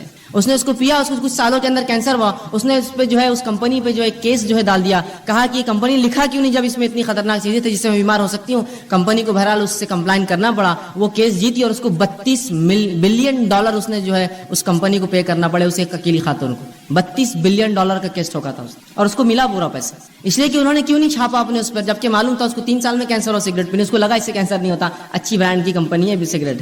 یہاں لکھی ہوئی چیزیں ہیں کہ صحت کے خلاف ہے، کینسر ہو سکتا ہے، مر سکتے ہو، ٹیوبرکلوسس ٹی بی ہو سکتا ہے، تمہیں کچھ بھی ہو سکتا ہے. لیکن اس کے باوجود بھی دیکھیے دھڑلے سے ہم پیے جا رہے ہیں. صحت ایک نعمت ہے، اس کی حفاظت مجھ پر آپ پر فرض ہے. وہ بسکٹ میرے گھر کے آپ نہیں کھائیں گے جس کو میں کھلاتے وقت کہوں اس سے کینسر ہو سکتا ہے، اس سے بیمار ہو سکتا ہے، اس سے ٹی بی ہو سکتا ہے. پھر کیسے ہم وہ چیزوں کو استعمال کرتے ہیں اپنی نفس پہ حاوی ہونے دے جو اتنی نقصان دہ. اور صحت کی حفاظت فرض ہے تو یاد رکھیے اپنی صحت کی حفاظت اور دوسروں کی حفاظت ہم کو کرنا ہے. یہ نہیں کہ ہم اپنی صحت کی حفاظت کر دوسروں کو نقصان پہنچائیں. یہ بات ان کے لیے بھی ہے جو لوگ اللہ کی جو نعمت صحت ہے اللہ دیتا ہے تو اس کو خراب کاموں میں استعمال کرتے ہیں اور بوسیدہ کرتے ہیں اس میں، اور یہ نہیں دیکھتے کہ اس سے صحت کا کیا نقصان ہے. یاد رکھیے صحت کی حفاظت فرض ہے، اس لیے کہ اللہ کی دی گئی نعمت ہے. اور اگر صحت نہ ہوئی تو کوئی عبادت آپ اور میں نہیں کر سکتے. سوچیے مت کہ ہم کبھی عبادت کر پائیں گے زندگی بغیر صحت کی. عبادت کیسے کریں گے بتائیے؟ روزہ رکھنا ہے، صحت نہیں ہے. زکات وہ دیں گا جو کمائیں گا، بیمار کما نہیں سکتا ہے. نماز پڑھنا ہے، صحت نہیں، فرض مشکل سے ہوتی ہے تو نوافل اور دیگر نمازیں کیا پڑھوں؟ صحت ہر چیز کے لیے ضروری ہے، یاد رکھیے. ایک مومن کے لیے تو اور زیادہ اس کی اہمیت بڑھ جاتی ہے. جو دنیا میں آیا ہی اللہ کی عبادت کے لیے اس کے لیے تو صحت بڑی افضل ہے. تو صحت کی حفاظت میرے اور آپ کے لیے فرض ہے. اس کو خامخواہ برباد اور ضائع ہم لوگ نہ کریں. اسی طرح صحت کی حفاظت کے لیے شریعت نے اتنے احکامات جاری کیے. مثال کے طور پر صحت کی حفاظت کرو، طہارت کیا کرو. طہارت کرنا مطلب وضو کرنا، غسل کرنا، پیشاب پاخانے کے لیے پانی کا استعمال کرنا. یہ صحت کے لیے تو ہے تاکہ انسانی زندگی محفوظ ہے، گندگی سے پاک. گندگیوں سے بیماریاں آتی ہیں. صحت کے لیے دیکھیں کتنا خیال ہے، کہا طہارت کا حکم دیا. اسی طرح جو ہے کھانے پینے میں حرام اور حلال کی تمیز بتائی کہ دیکھو یہ حلال ہی حرام ہے. حرام چیزیں تمام صحت کے لیے نقصان دہ، حلال چیزیں تمام فائدے مند ہیں. تو کہا یہ حلال ہی حرام ہے. تو دیکھیے یہاں بھی شریعت نے تاکید کی صحت کی حفاظت کے لیے. اسی طرح جو ہے ایسے کاموں سے انسانی جسم کو روکا، انسانوں کو روکا جو اس کے جسم کو ہلاک کر سکتے ہیں، جیسے زنا اور دیگر اور ایسے کام جو غلط بدفعلی انسان شرمگاہ سے کر سکتا ہے. کہا یہ تمام کام بہت خطرناک ہوتے ہیں. آج انسانیت دیکھ رہی جن لوگوں نے جو ہے یہ سمجھا کہ یہ جو رشتے ہوتے ہیں، یہ جو نکاح ہوتے ہیں، سب فالتو چیزیں، بس انسانی زندگی ایسی ایسا جانور ہوتا ہے، بس گزارو. جہاں چلا منہ مار دو, جہاں چلا شمگا کا کسی کے ساتھ استعمال کر لو. آج دیکھیے کتنی بدترین بیماریوں میں ملوث ہے. کسی کو ایڈز ہے تو آج کل STDs جو ہوتے ہیں سیکچولی ٹرانسمیٹڈ ڈیزیز کی بھرمار ہے. تو کہا زنا کے قریب نہ جانا. دیکھیے صحت کی حفاظت کے لیے کہا نا, زنا کرو گے تو اتنی گندی گندی بیماریوں میں ملوث ہو جاؤں گے, تو صحت کی حفاظت کی. اسی طرح اچھا کھانا کھانے کا حکم دیا کہ اچھا کھانا کھاؤ, حلال اور طیب چیزیں کھاؤ. اسی طرح جو ہے کثرت کرنے کا حکم دیا کہ صحت کو اچھا رکھو, جس کے لیے کثرت ورزش کیا کرو. اسی طرح کھیل کود کا بھی حکم دیا, وہ کھیل کود جو انسانی جسم کو اور سماج کے لیے فائدے مند ہوتے ہیں, جیسا گھڑ سواری ہو سکتا ہے, آرچری ہو سکتا ہے, شوٹنگ ہو سکتا ہے, جو انسانی نفس کو فائدہ دے, کچھ اس میں جو ہے ایسے ہنر پیدا کرے جو فائدے مند ہے. تیرنا سیکھے, یہ سب اچھی چیزیں, سائیکلنگ کرے, رننگ سیکھے, یہ سب انسانی. تو کثرت کا حکم دیا, کھیل کود کا حکم دیا, اور بہت ساری ایسی دیگر احکامات سنائے تاکہ ایک مومن صحت مند رہے. یاد رکھیے صحت کا شریعت نے بڑا خیال رکھا, اور اسی کے لیے حرام حلال, اچھا اور برے کی تمیز رکھی. یہاں مت جاؤ, یہاں جاؤ, یہ مت کرو, یہ کرو, یہ سب صحت کے لیے. طہارت کرو, طہارت لیا کرو, یہ تمام چیزیں میری اور آپ کے صحت کے لیے شریعت نے کی. صحیح مسلم کی ایک روایت آتی ہے, نبی اکرم صلی اللہ علیہ وسلم فرماتے اور کہتے ہیں, کتنا دیکھیے اس امت کے صحت کا آپ نے خیال رکھا. اور رسول اللہ فرماتے ہیں, یہ غائب کے علم میں سے آپ فرماتے اور کہتے ہیں, برتن کو اور پانی کی جو تھیلیاں ہوتی تھی اس زمانے میں چمڑے میں پانی بھرا جاتا تھا, تو اس کو رات میں باندھ کر رکھا کرو, اس لیے کہ سال میں کوئی ایک دن ایسا ہوتا ہے کہ اللہ رب العزت آسمان سے بیماری نازل کرتا ہے, اور وہ بیماری جو ہے آسمان سے اترتی ہے, اور ایسی کسی کھلی چیز کو جب پاتی ہے جس کا ڈھکن رکھا نہ گیا ہو, کوئی کھانے کا برتن اس پہ ڈھکن نہ ہو, اس کا منہ بند نہ ہو, یا کوئی پانی کا ایک برتن ہو جس کا منہ بند نہ ہو, تو اس میں داخل ہو جاتی ہے. کیا فرمایا آپ نے, یہ بھی غائب کا معاملہ. آپ یہ کہہ سکتے ہیں بیماری تو جراثیم پھیلاتے ہیں, اور جراثیم تو کہیں بھی جا سکتے ہیں, یہ غائب کا, اس لیے میں نے پہلے کہہ دیا. اللہ بیماری کو جب نازل کرتا ہے, رسول اللہ فرماتے ہیں ہر روز اپنے برتنوں کو کھانے کی ڈھکا کرو اور پانی پینے کی چیزوں کو بند رکھا کرو, اس لیے کہ سال میں ایک دن ایسا ہوتا ہے جب اللہ آسمان سے بیماری کو نازل کرتا ہے, اور وہ بیماری جو انسانوں میں آتی ہے, اور ہر وہ کھلی چیز, کھلا برتن اور کھلا پانی کا جو حصہ ہوتا ہے اس میں داخل ہو جاتی ہے. تو کہا کھانے پینے کی چیزوں کو ڈھکا رکھو. ویسے بھی کھانے پینے کی چیزوں کو آپ ڈھکیں گے تو یہ بیماری سے تو آپ بچے ہی رہیں گے, ساتھ میں گندگیوں سے, مکھی مچھر سے, غلاظت سے, دھول مٹی سے, اور پتہ نہیں کیا کیا کتنے فائدے ہیں. تو آپ سال بھر ڈھکے رکھیں, کہ تو ایک دن کب آئیں گا نہیں پتا ہے, تو گویا سال بھر ڈھکیں گے, مطلب سال بھر اپنے کھانے اور پینے کی حفاظت کرو, کھلا مت چھوڑا کرو, گندگی مت داخل ہونے دو. دیکھیے کتنا جو ہے شریعت نے حفاظت کی صحت کی ایک مومن اور ایک مسلمان. اسی طرح بیماری جو ہوتی ہے وہ صحت کی الٹ ہوتی ہے. اب بیماری کیا ہے؟ بیماری کو ہم یوں کہہ سکتے ہیں, اس کی تعریف میں دے سکتے ہیں کہ انسانی جسم میں کوئی اعضاء میں تکلیف ہو یا کمی ہو یا بگاڑ آ جائے. پورے انسانی جسم میں یا کسی ایک اعضاء میں کوئی تکلیف ہو یا بگاڑ آ جائے, یہ بیماری ہوتی ہے. انسانی جسم میں مطلب پورے شریر میں, پورے جسم میں, یا کسی ایک اعضاء میں, ہاتھ پیر سر کان ناک منہ گلا انگلیاں, کچھ بھی ہو سکتا ہے. کسی ایک اعضاء میں کوئی تکلیف ہو یا اس میں کوئی بیماری ہو, اس چیز کو, یا اس میں کوئی بگاڑ آ جائے یا کمی آ جائے, اسے بیماری کہا جاتا ہے. سر درد ہو رہا ہے, بلڈ پریشر ہے, شوگر ہے, یہ پورے جسم کی بیماریاں خون کے اندر رہتی ہیں. ہاتھ میں تکلیف ہے, ہاتھ کھینچتا ہے, پیر میں فلاں ہے, انگلیاں خراب ہو جا رہی ہے, فلاں ہوتا ہے, کان میں ٹیچ, تو یہ اعضاء کی بیماریاں. تو کوئی بھی چاہے پورے جسم میں کوئی چیز ہو تکلیف دے یا جو ہے کسی اعضاء میں, اسے بیماری کہا جاتا ہے, یاد رکھیں. اسی طرح بیماری جو ہوتی ہے یہ مومنوں کے لیے آزمائش ہوتی ہے, یاد رکھیں. بیماری مومنوں کے لیے آزمائش. اور اللہ رب العزت مومنوں کو کیوں آزماتا ہے؟ وہ اس لیے آزماتا ہے تاکہ جانے, جانچے, پرکھے کہ جب ہم دعویٰ کرتے ہیں ایمان کا تو کتنے سچے ہم دعوے میں, اور جب اللہ اس دعوے کے مطابق آزمائش کرتا ہے تو کتنے کھرے اس آزمائش میں اترتے ہیں. تو اللہ رب العزت مومنوں کو آزماتا ہے بیماری کے ذریعے. تو یاد رکھیے مسلم کی روایت ہے, صحیح مسلم اور مسند احمد کی, آپ صلی اللہ علیہ وسلم فرماتے ہیں مومن کا معاملہ بڑا عجیب ہے. جب اللہ اسے فراوانی دیتا ہے, خوشحالی دیتا ہے, تو اللہ کا شکر بجا لاتا ہے, یہ اس کے لیے خیر ہے, ثواب کا باعث ہے. اور جب اللہ تنگ دستی دیتا ہے, مصیبت دیتا ہے, پریشانی دیتا ہے, بیماریاں دیتا ہے, تو تب صبر کرتا ہے, یہ اس کے لیے خیر اور باعث کا معاملہ ہوتا ہے. اور یہ معاملہ سوائے مومن کے کسی اور کا نہیں ہوتا. مطلب مومن کے تمام معاملے خیر اور برکت والے ہیں کہ اگر اللہ نے فراوانی دی, اللہ کا شکر ادا کرتا ہے, اس کا اجر پاتا ہے. اللہ نے تنگ دستی دی, مشکل دی, بیماری دی, تو اس پر صبر کرتا ہے, اور ان دونوں کے اندر وہ جو ہے بدلہ پاتا ہے. اسی طرح سنن ابن ماجہ کی روایت ہے, آپ صلی اللہ علیہ وسلم فرماتے ہیں سب سے زیادہ جو لوگ انسانوں میں آزمائے جاتے ہیں, سب سے زیادہ جو لوگ انسانوں میں آزمائے جاتے ہیں وہ سب سے پہلے ہوتے ہیں انبیاء علیہ الصلوۃ والسلام, یہ سب سے زیادہ آزمائے جاتے ہیں.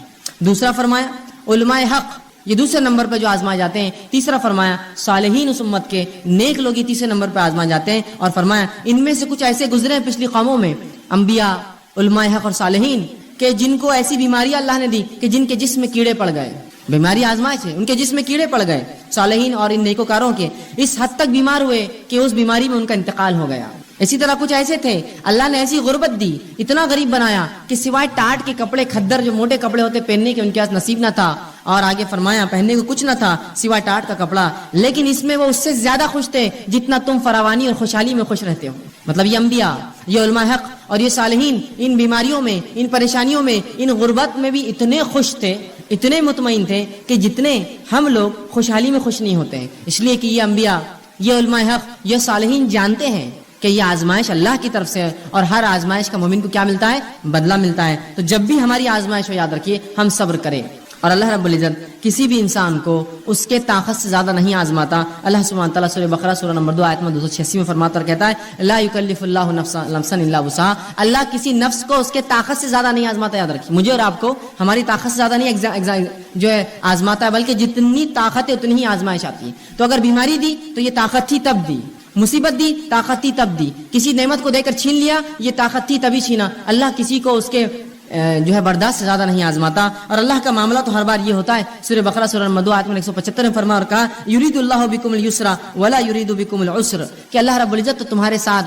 آسانیاں کرنا چاہتا ہے، وہ تمہیں مشکلات میں نہیں ڈالنا چاہتا ہے۔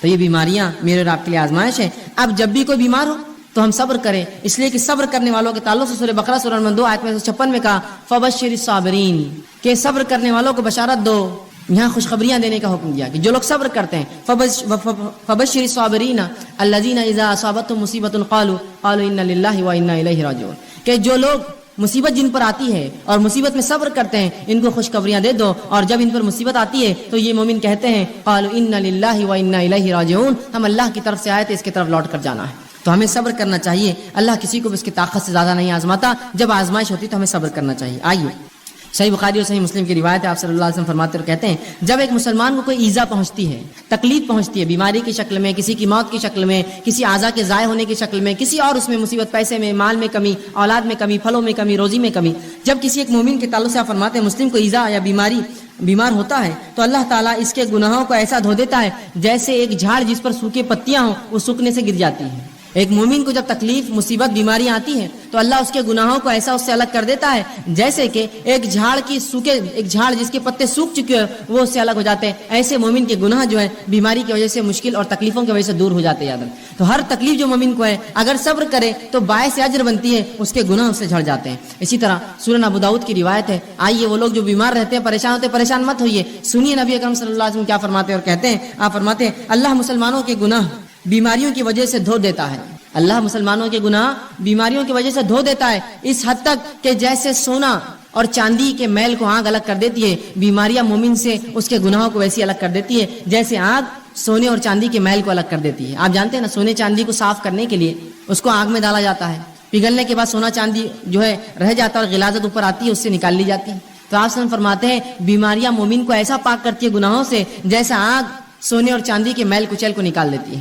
تو جو مومن بیمار ہوتا ہے وہ اس کی طاقت کے مطابق اللہ بیماری دیتا ہے، اسے کام ہے وہ صبر کرے، صبر کرنے کا بدلہ زبردست پاتا ہے۔ اسی طرح جب انسان بیمار ہو جائے تو علاج کرانا مستحب اور سنت ہے، یاد رکھیے ہر شخص کوشش کرے علاج موجود ہو تو ضرور علاج کروائے، اس لیے کہ نبی اکرم صلی اللہ علیہ وسلم کی روایت ہے، سنن ابن ماجہ کی حدیث ہے کہ اللہ رب العزت نے ایسی کوئی بیماری نازل نہ کی سوائے اس کے کہ اس کا علاج نازل کیا، تو لہٰذا تم لوگ جو ہے علاج کراؤ، جو خطبے میں نے حدیث آپ کے سامنے ہے۔ تو اس حدیث سے پتہ چلا ہمیں علاج کروانا چاہیے۔ اب جب پتہ چلا علاج کروانا چاہیے، اللہ نے ہر بیماری کا علاج نازل کیا ہے، اب اس معاملے میں کیا احتیاط کرے، کیسے علاج کرے؟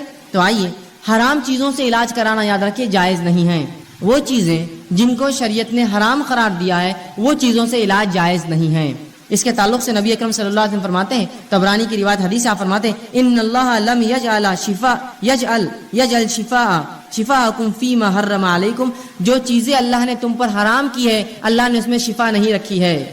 سمجھ گیا بات کو؟ حرام اشیاء کے اندر اللہ نے شفا رکھی ہی نہیں ہے، اس میں کبھی فائدہ ہو ہی نہیں سکتا، گو تھوڑے وقت کے لیے ایسا لگتا ہو کہ فائدہ ہے لیکن وہ شفا کبھی نہیں دے سکتا، اس لیے کہ رسول اللہ نے فرما دیا جن چیزوں کو اللہ نے تم پر حرام قرار دیا ہے اس میں کسی قسم کی شفا نہیں رکھی ہے۔ تو لہٰذا وہ اشیاء جو حرام ہیں، نشے کی چیزیں ہو سکتی ہے، دیگر اور چیزیں ہو سکتی ہے جو شریعت نے حرام قرار دی، ان کو کر کے ہم یہ نہ سمجھیں کہ اس سے فائدہ ہو سکتا ہے، اس سے شفا مل سکتی ہے، پھر چاہے بیماری جو ہے وہ نفسیاتی ہو یا جسمانی ہو۔ یاد رکھیں حرام چیزیں کر کے شفا حاصل نہیں کی جا سکتی، رسول اللہ نے اس کی وضاحت کر دی۔ تو جب بھی اب مجھے اور آپ کو اگر ہم بیمار ہو جائے علاج کروانا ہے تو حلال چیزوں سے علاج کروانا پڑے گا، حرام چیزوں میں اللہ رب العزت نے شفا نہیں رکھی۔ اسی طرح اب کوئی شخص بیمار ہو جائے تو بیمار ہونے کے بعد یاد رکھیے قرآن و احادیث سے جو دم ثابت ہے، جو پڑھ کر پھونکنا چاہیے، دوا کے ساتھ یہ بھی کرنا چاہیے۔ جہاں حرام دواؤں کا استعمال یا حرام اشیاء کا استعمال دواؤں میں درست نہیں ہے، اس میں کوئی شفا نہیں ہے۔ اسی طرح یہ بات یاد رکھیے کہ انسان کبھی کبھار بیمار ہوتا ہے، بیماری ایسی ہوتی ہے کہ اس کو جو ہے جہاں دعا کی ضرورت ہے وہاں دوا اور دعا دونوں کی ضرورت ہوتی ہے۔ یاد رکھیں آج بہت سارے لوگ اس کی گواہی دیں گے. ایسے بہت ساری تھراپیز نکلی ہے جن تھراپیز میں یہ ہوتا ہے کہ صرف مریض کے آنکھ پر ہاتھ پھیرا جاتا ہے, صرف ہاتھ پھیرا جاتا ہے اور اس سے اس کو فائدہ ہوتا ہے. صرف ہاتھ پھیرتے ہیں, آپ جائیے ان کے پاس خالی ہاتھ پھیرتے ہیں. جبکہ نبی اکرم صلی اللہ علیہ وسلم نے اپنی زندگی میں تمام کام کر کے بتا دی. آپ لوگوں کے پاس جاتے, ان پر دعا پڑھ کر دم کرتے اور سہلاتے ان کو, وہ اعضاء کے اوپر ہاتھ رکھتے جہاں بیمار ہیں. تو آج بہت سی تھراپیز ایسی بہرحال ڈیولپ ہو رہی ہے, دھیرے دھیرے الٹرنیٹ میڈیسنس آئیں گے مارکیٹ میں, جس میں یہ ہے کہ صرف سہلایا جائے تو اس سے فائدہ ہو رہا ہے لوگوں کو. ٹھیک ہے, تو لوگ یہ سوچتے ہیں کہ یہ خالی دم کرنے سے, پھونکنے سے کیا فائدہ ہوگا. بہت سارے فائدے ہوتے ہیں, اللہ کے کلام کا اثر ہوتا ہے. نبی اکرم صلی اللہ علیہ وسلم کو جو باتیں اللہ نے بتائی ان کلام میں اثر ہوتا ہے اگر. تو اب اگر کوئی بیمار ہو جائے تو حرام چیزوں سے علاج نہ کرے. دوسرا, انسان اپنے نفس سے دم بھی کرے. سب سے پہلے اللہ سے پناہ طلب کرے اور پھر دنیاوی دوا کی طرف جائے. ہم سے جو کوتاہی ہوتی ہے وہ یہ ہے, ہم جو ہی بیمار ہوتے ہیں سب سے پہلے ہم کہتے ہیں کہ ڈاکٹر, بس ڈاکٹر کا نام لے کے بھاگ گئے اور سمجھتے ہیں کہ اب ڈاکٹر صاحب نے جو دیا اس سے شفا تو ہونا ہی ہے. سب سے پہلے یہ کہے اللہ تو نے مجھے بیماری دی, مجھے صبر دے, اس بیماری کا اجر دے, اور اپنے نفس کو دم کرے, جو دعائیں بتا گئی وہ کرے اور ساتھ میں دوا بھی کریے آپ. تو ہم دوا کا طریقہ کیا اپناتے ہیں, پہلے فوراً بھاگتے ڈاکٹر کے پاس, یہ سمجھتے ہیں مکمل 100% شفا اللہ نے اس کے ہاتھ میں رکھی ہے اور لہٰذا آپ جب یہ دوا دیں گا تو میں جو ہے مشفی شفا یاب ہو جاؤں گا, مجھے اس سے صحت مل جائیں گی. یاد رکھیے غلط. ہمیں سب سے پہلے اللہ پر توکل بھروسہ کر کے, اللہ سے دعا کر کے, وہ تمام باتیں جو نبی اکرم صلی اللہ علیہ وسلم نے قرآن میں بتائی اس کا استعمال کر کے ساتھ میں علاج کروانا ہے. یاد رکھیے, خالی علاج پر آپ بھروسہ کریں گے تو اللہ رب العزت کبھی شفا نہیں دیں گا پھر. اور جو آج ہماری کوتاہی ہوتی ہے, علاج جب ہم بیمار ہوتے ہیں سب سے پہلے سوچتے ہیں دواخانے گئے تو اچھے ہو جائیں گے, بلکہ کچھ لوگ تو نفسیاتی مریض ہوتے ہیں, خالی دواخانے کا چکر بھی مار کے آئے تو بالکل ریلیکس ہو جاتے ہیں, بہت اچھا لگ رہا بولتے ہیں. اور کبھی کبھار تو خالی گولیاں آپ دے دیجیے ان کو بھی میٹھی اور کھٹی کھانے کے لیے, بولتے ہیں بہت فائدہ ہو گیا, اتنا فائدہ ہوا کہ اسی کو انتہا نہیں. صرف جو نفسیاتی تھی, اگر آپ خالی نفسیاتی سوچ کر اتنا فائدہ محسوس کر سکتے ہیں تو سوال ہی جب اللہ پر بھروسہ رکھ کر وہ دعاؤں کو آپ دم کریں گے کتنا اللہ فائدہ دیں گا. آدھی بیماری کا مسئلہ تو وہیں حل ہو جاتا ہے. تو کوشش کرے کہ اپنے نفس پہ دم کریں. آئیے وہ تمام باتیں جو نبی اکرم صلی اللہ علیہ وسلم نے بتائی دم کے تعلق سے, مختصر کچھ روایتیں آپ کے سامنے رکھتا ہوں. نبی اکرم صلی اللہ علیہ وسلم فرماتے اور کہتے ہیں دم کے تعلق سے, لا باسا بالرقا ما لکم یکن فیہ شرک, کہ ایسے دم کرنے میں, ایسی چیز پڑھ کر دم کرنے پھونکنے میں کوئی حرج نہیں جس کے اندر شرک نہ ہو. اور خود نبی اکرم صلی اللہ علیہ وسلم جو بیمار ہوئے اور مرض الموت آپ کا جو تھا, آپ نے عائشہ رضی اللہ عنہا سے کہا کہ مجھے پڑھ کر دم کرو, اور مائی عائشہ رضی اللہ عنہا آپ صلی اللہ علیہ وسلم پر جو ہے سورہ فلق اور سورہ ناس پڑھ کر معوذتین پڑھ کر دم کرتی گئی, اور دم کرنے کے بعد اپنے ہاتھوں سے نبی اکرم صلی اللہ علیہ وسلم کو سہلاتی گئی, ہاتھ پھیرتی گئی. تو پتہ چلا دیکھیے رسول اللہ بیمار تھے, آپ نے دوا بھی کی, ساتھ میں دم بھی کرنے لگوایا. یہ ہمارے لیے بھی ہے, ہم بیمار ہو جائے تو دم کروائے. معوذتین خود پڑھی, خود نہ پڑھ سکے گھر والوں کو تاکید کرے کہ پڑھ کر مجھ پر دم کرو. تو کہا ایسے دم میں کوئی حرج نہیں جس میں شرک نہ پایا جاتا ہو, تو لہٰذا ہم اپنے آپ کو دم کروائے, وہ الفاظ اس میں شرک نہ ہو. اور قرآن حدیث میں اتنی بہترین دعائیں آ چکی ہیں, میں سمجھتا ہوں دوسرے رقیہ یا رقیہ کی ضرورت ہی نہیں ہمیں دم کرنے کی, وہ آپ پڑھ کے دم کیجئے, دیکھیے اس سے کتنے فائدے ہوتے ہیں.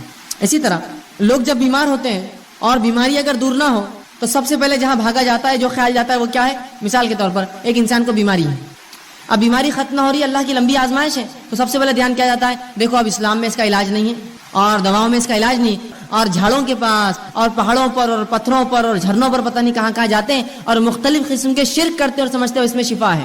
یہ بات کی گواہی سب دیں گے, جبکہ شریعت نے یہاں بھی رہنمائی کی, کہا بیماری اللہ کی طرف سے صبر کرو, اس کا بدلہ طلب کرو اور حلال چیزوں سے علاج کرو, اور جو دم ہے کتاب و سنت ثابت وہ دم کرو, لیکن حرام کام نہ کرو. تو سب سے پہلا کام جو کرتے ہیں ہم لوگ تعویذات, تعویذ کی طرف سب سے پہلے متوجہ ہوتا ہے. یہ تعویذ یہاں باندھ لو تو ہاتھ کی بیماری دور, وہ تعویذ پیر پہ باندھ لو تو پیر کی بیماری دور, یہ تعویذ کمر پہ باندھ لو تو کمر کا مسئلہ حل ہو گیا, یہ تعویذ کو سر پہ باندھو تو یہ مسئلہ ہو گیا, یہ کڑا پہننے سے بیماری دور رہتی, فلاں کڑا ہاتھ پہ باندھنے سے یہ, چاندی کا کڑا پیر میں ڈالے تو یہ ہوتا, کان میں ایک بالی ڈالے تو مرغی کا مرض دور ہو جاتا, فلاں کرے تو فلاں ہوتا, ناک ٹوچ دیے تو فلاں ہوتا, اور ہما اقسام کی, وہاں کڑا لگا دی تو یہ ہوتا, یہاں چھلا ڈالے تو فلاں ہوتا, وہاں بلا اگر رکھے چاندی کا تو وہ مسئلہ حل ہو جاتا, وہاں گھوڑے ہوتے نا, گھوڑے بنے ہوئے پتہ نہیں ہاتھی بنے ہوئے لے جا کر پر جو بلے رکھتے ہیں چاندی کے, یہ ڈالنے سے فلاں ہوتا, وہاں خفل ڈالنے سے یہ ہوتا, وہاں تاگا باندھنے سے مسئلہ ہوتا, یہاں کوڑی اور سیپی رکھنے سے یہ مسئلہ ہو جاتا, وہ دھاگا کالا یوں باندھے, یہ پیلا دھاگا, دانت نکلنے کے لیے بچوں کی آسانی ہو تو فلاں پتہ نہیں تعویذ پہنا دیا جاتا, ہاتھ میں فلاں رکھے تو نظر نہیں لگتی. یہ تمام فالتو باتیں, یہ خرافات, یاد رکھیے تمام حرام چیزیں ہیں. نبی اکرم صلی اللہ علیہ وسلم نے جہاں پڑھ کر دم کرنے کا حکم دیا وہیں تعویذ اور گنڈوں کی حرمت یاد رکھی بیان کی کہ یہ تعویذات کچھ نہیں کر سکتے انسان کو. آئیے جو لوگ تعویذات پہنتے بیماری کے علاج کے لیے, سنیے نبی اکرم صلی اللہ علیہ وسلم کیا فرما رہے ہیں.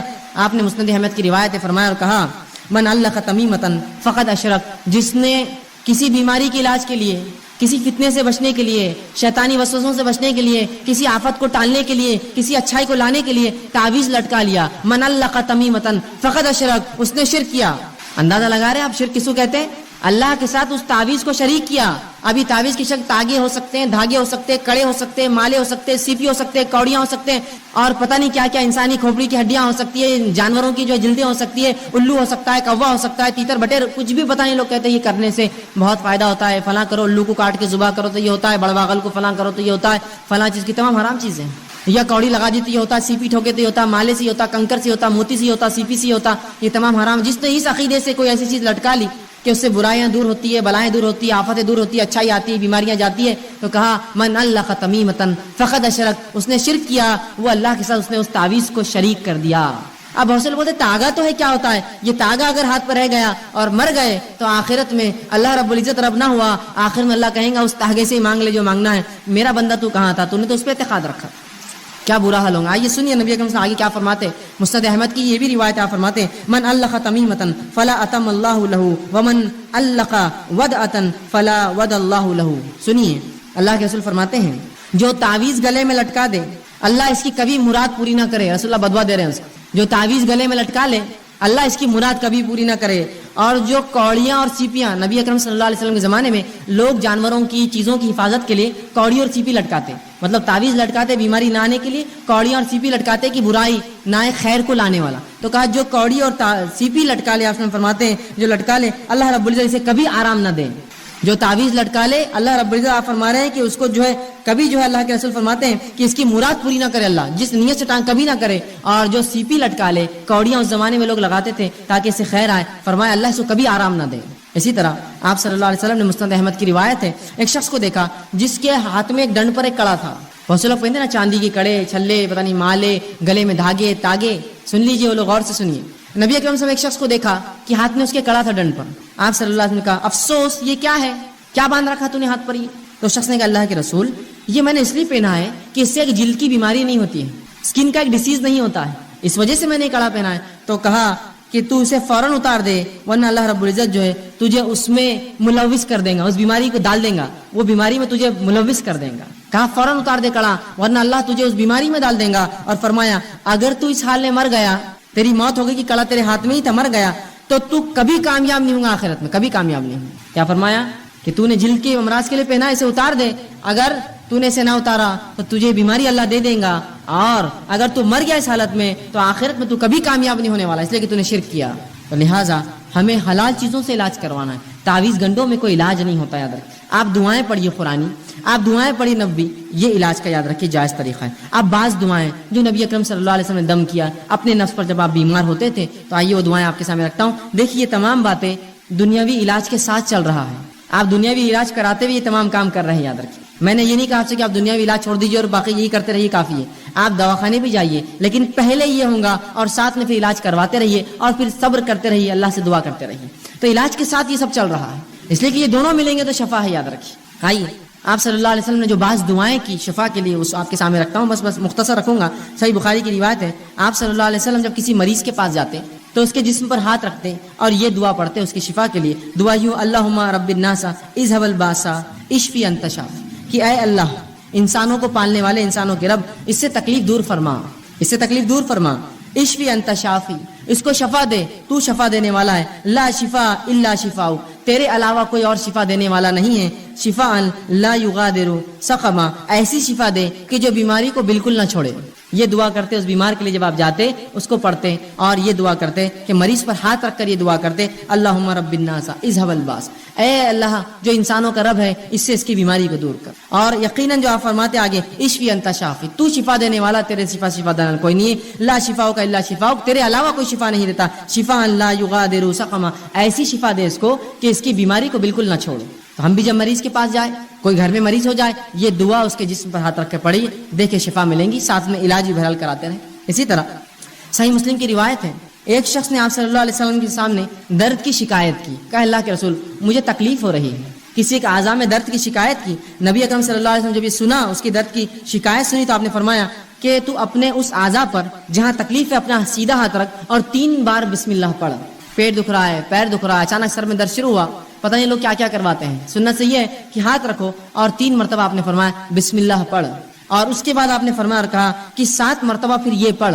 3 بار ہاتھ رکھ کے کہے بسم اللہ بسم اللہ بسم اللہ کے نام سے, اور اس کے بعد 7 مرتبہ یہ پڑھ, اور آپ نے فرمایا اعوذ بعزت اللہ و قدرتہ, کہ میں اللہ کی بڑائی اور اس کی قدرت کی پناہ لیتا ہوں من شر ما اجد و حاضر، اس چیز سے جو میں محسوس کر رہا ہوں یا جس کا مجھے اندیشہ ہو رہا ہے. تو ایک بار 3 بار پہلے بسم اللہ کہے اور 7 مرتبہ یہ دعا پڑھے تو رسول اللہ فرماتے ہیں اللہ رب العزت اس کو جو ہے شفا دیتا ہے. اسی طرح صحیح مسلم کی روایت ہے، آپ صلی اللہ علیہ وسلم فرماتے ہیں کہ آپ صلی اللہ علیہ وسلم ایک مرتبہ بیمار ہو گئے، جبرائیل علیہ السلام آئے اور نبی اکرم صلی اللہ علیہ وسلم پہ رقیہ کیا، دم کیا ایک دعا پڑھ کر. جبرائیل علیہ السلام نے کیا دعا پڑھی تھی؟ حدیث میں لفظ آتے ہیں، آپ صلی اللہ علیہ وسلم نے صحابہ کو سنا کہا بسم اللہ ارقیک، کہ میں اللہ کے حکم سے تجھ پہ جو ہے دم کرتا ہوں. جبرائیل علیہ السلام آئے اور رسول اللہ پر یہ دعا پڑھ کر دم کی، بسم اللہ ارقیک، کہ اللہ کے نام سے میں تجھے دم کرتا ہوں، من کل دائن یوزیک، ہر اس بیماری سے جو تجھے نقصان دہ ہے، من شر کل نفس، اور ہر نفس کے شر سے اللہ تجھے محفوظ رکھے، وعین حاسد، اور ہر نظر لگانے والے کی نظر بس سے تیری حفاظت کرے، اللہ یشفیک، اللہ تیری جو ہے تجھے شفا دے، بسم اللہ یرقیک، میں اللہ کے حکم سے تجھ کو جو دم کرتا ہوں.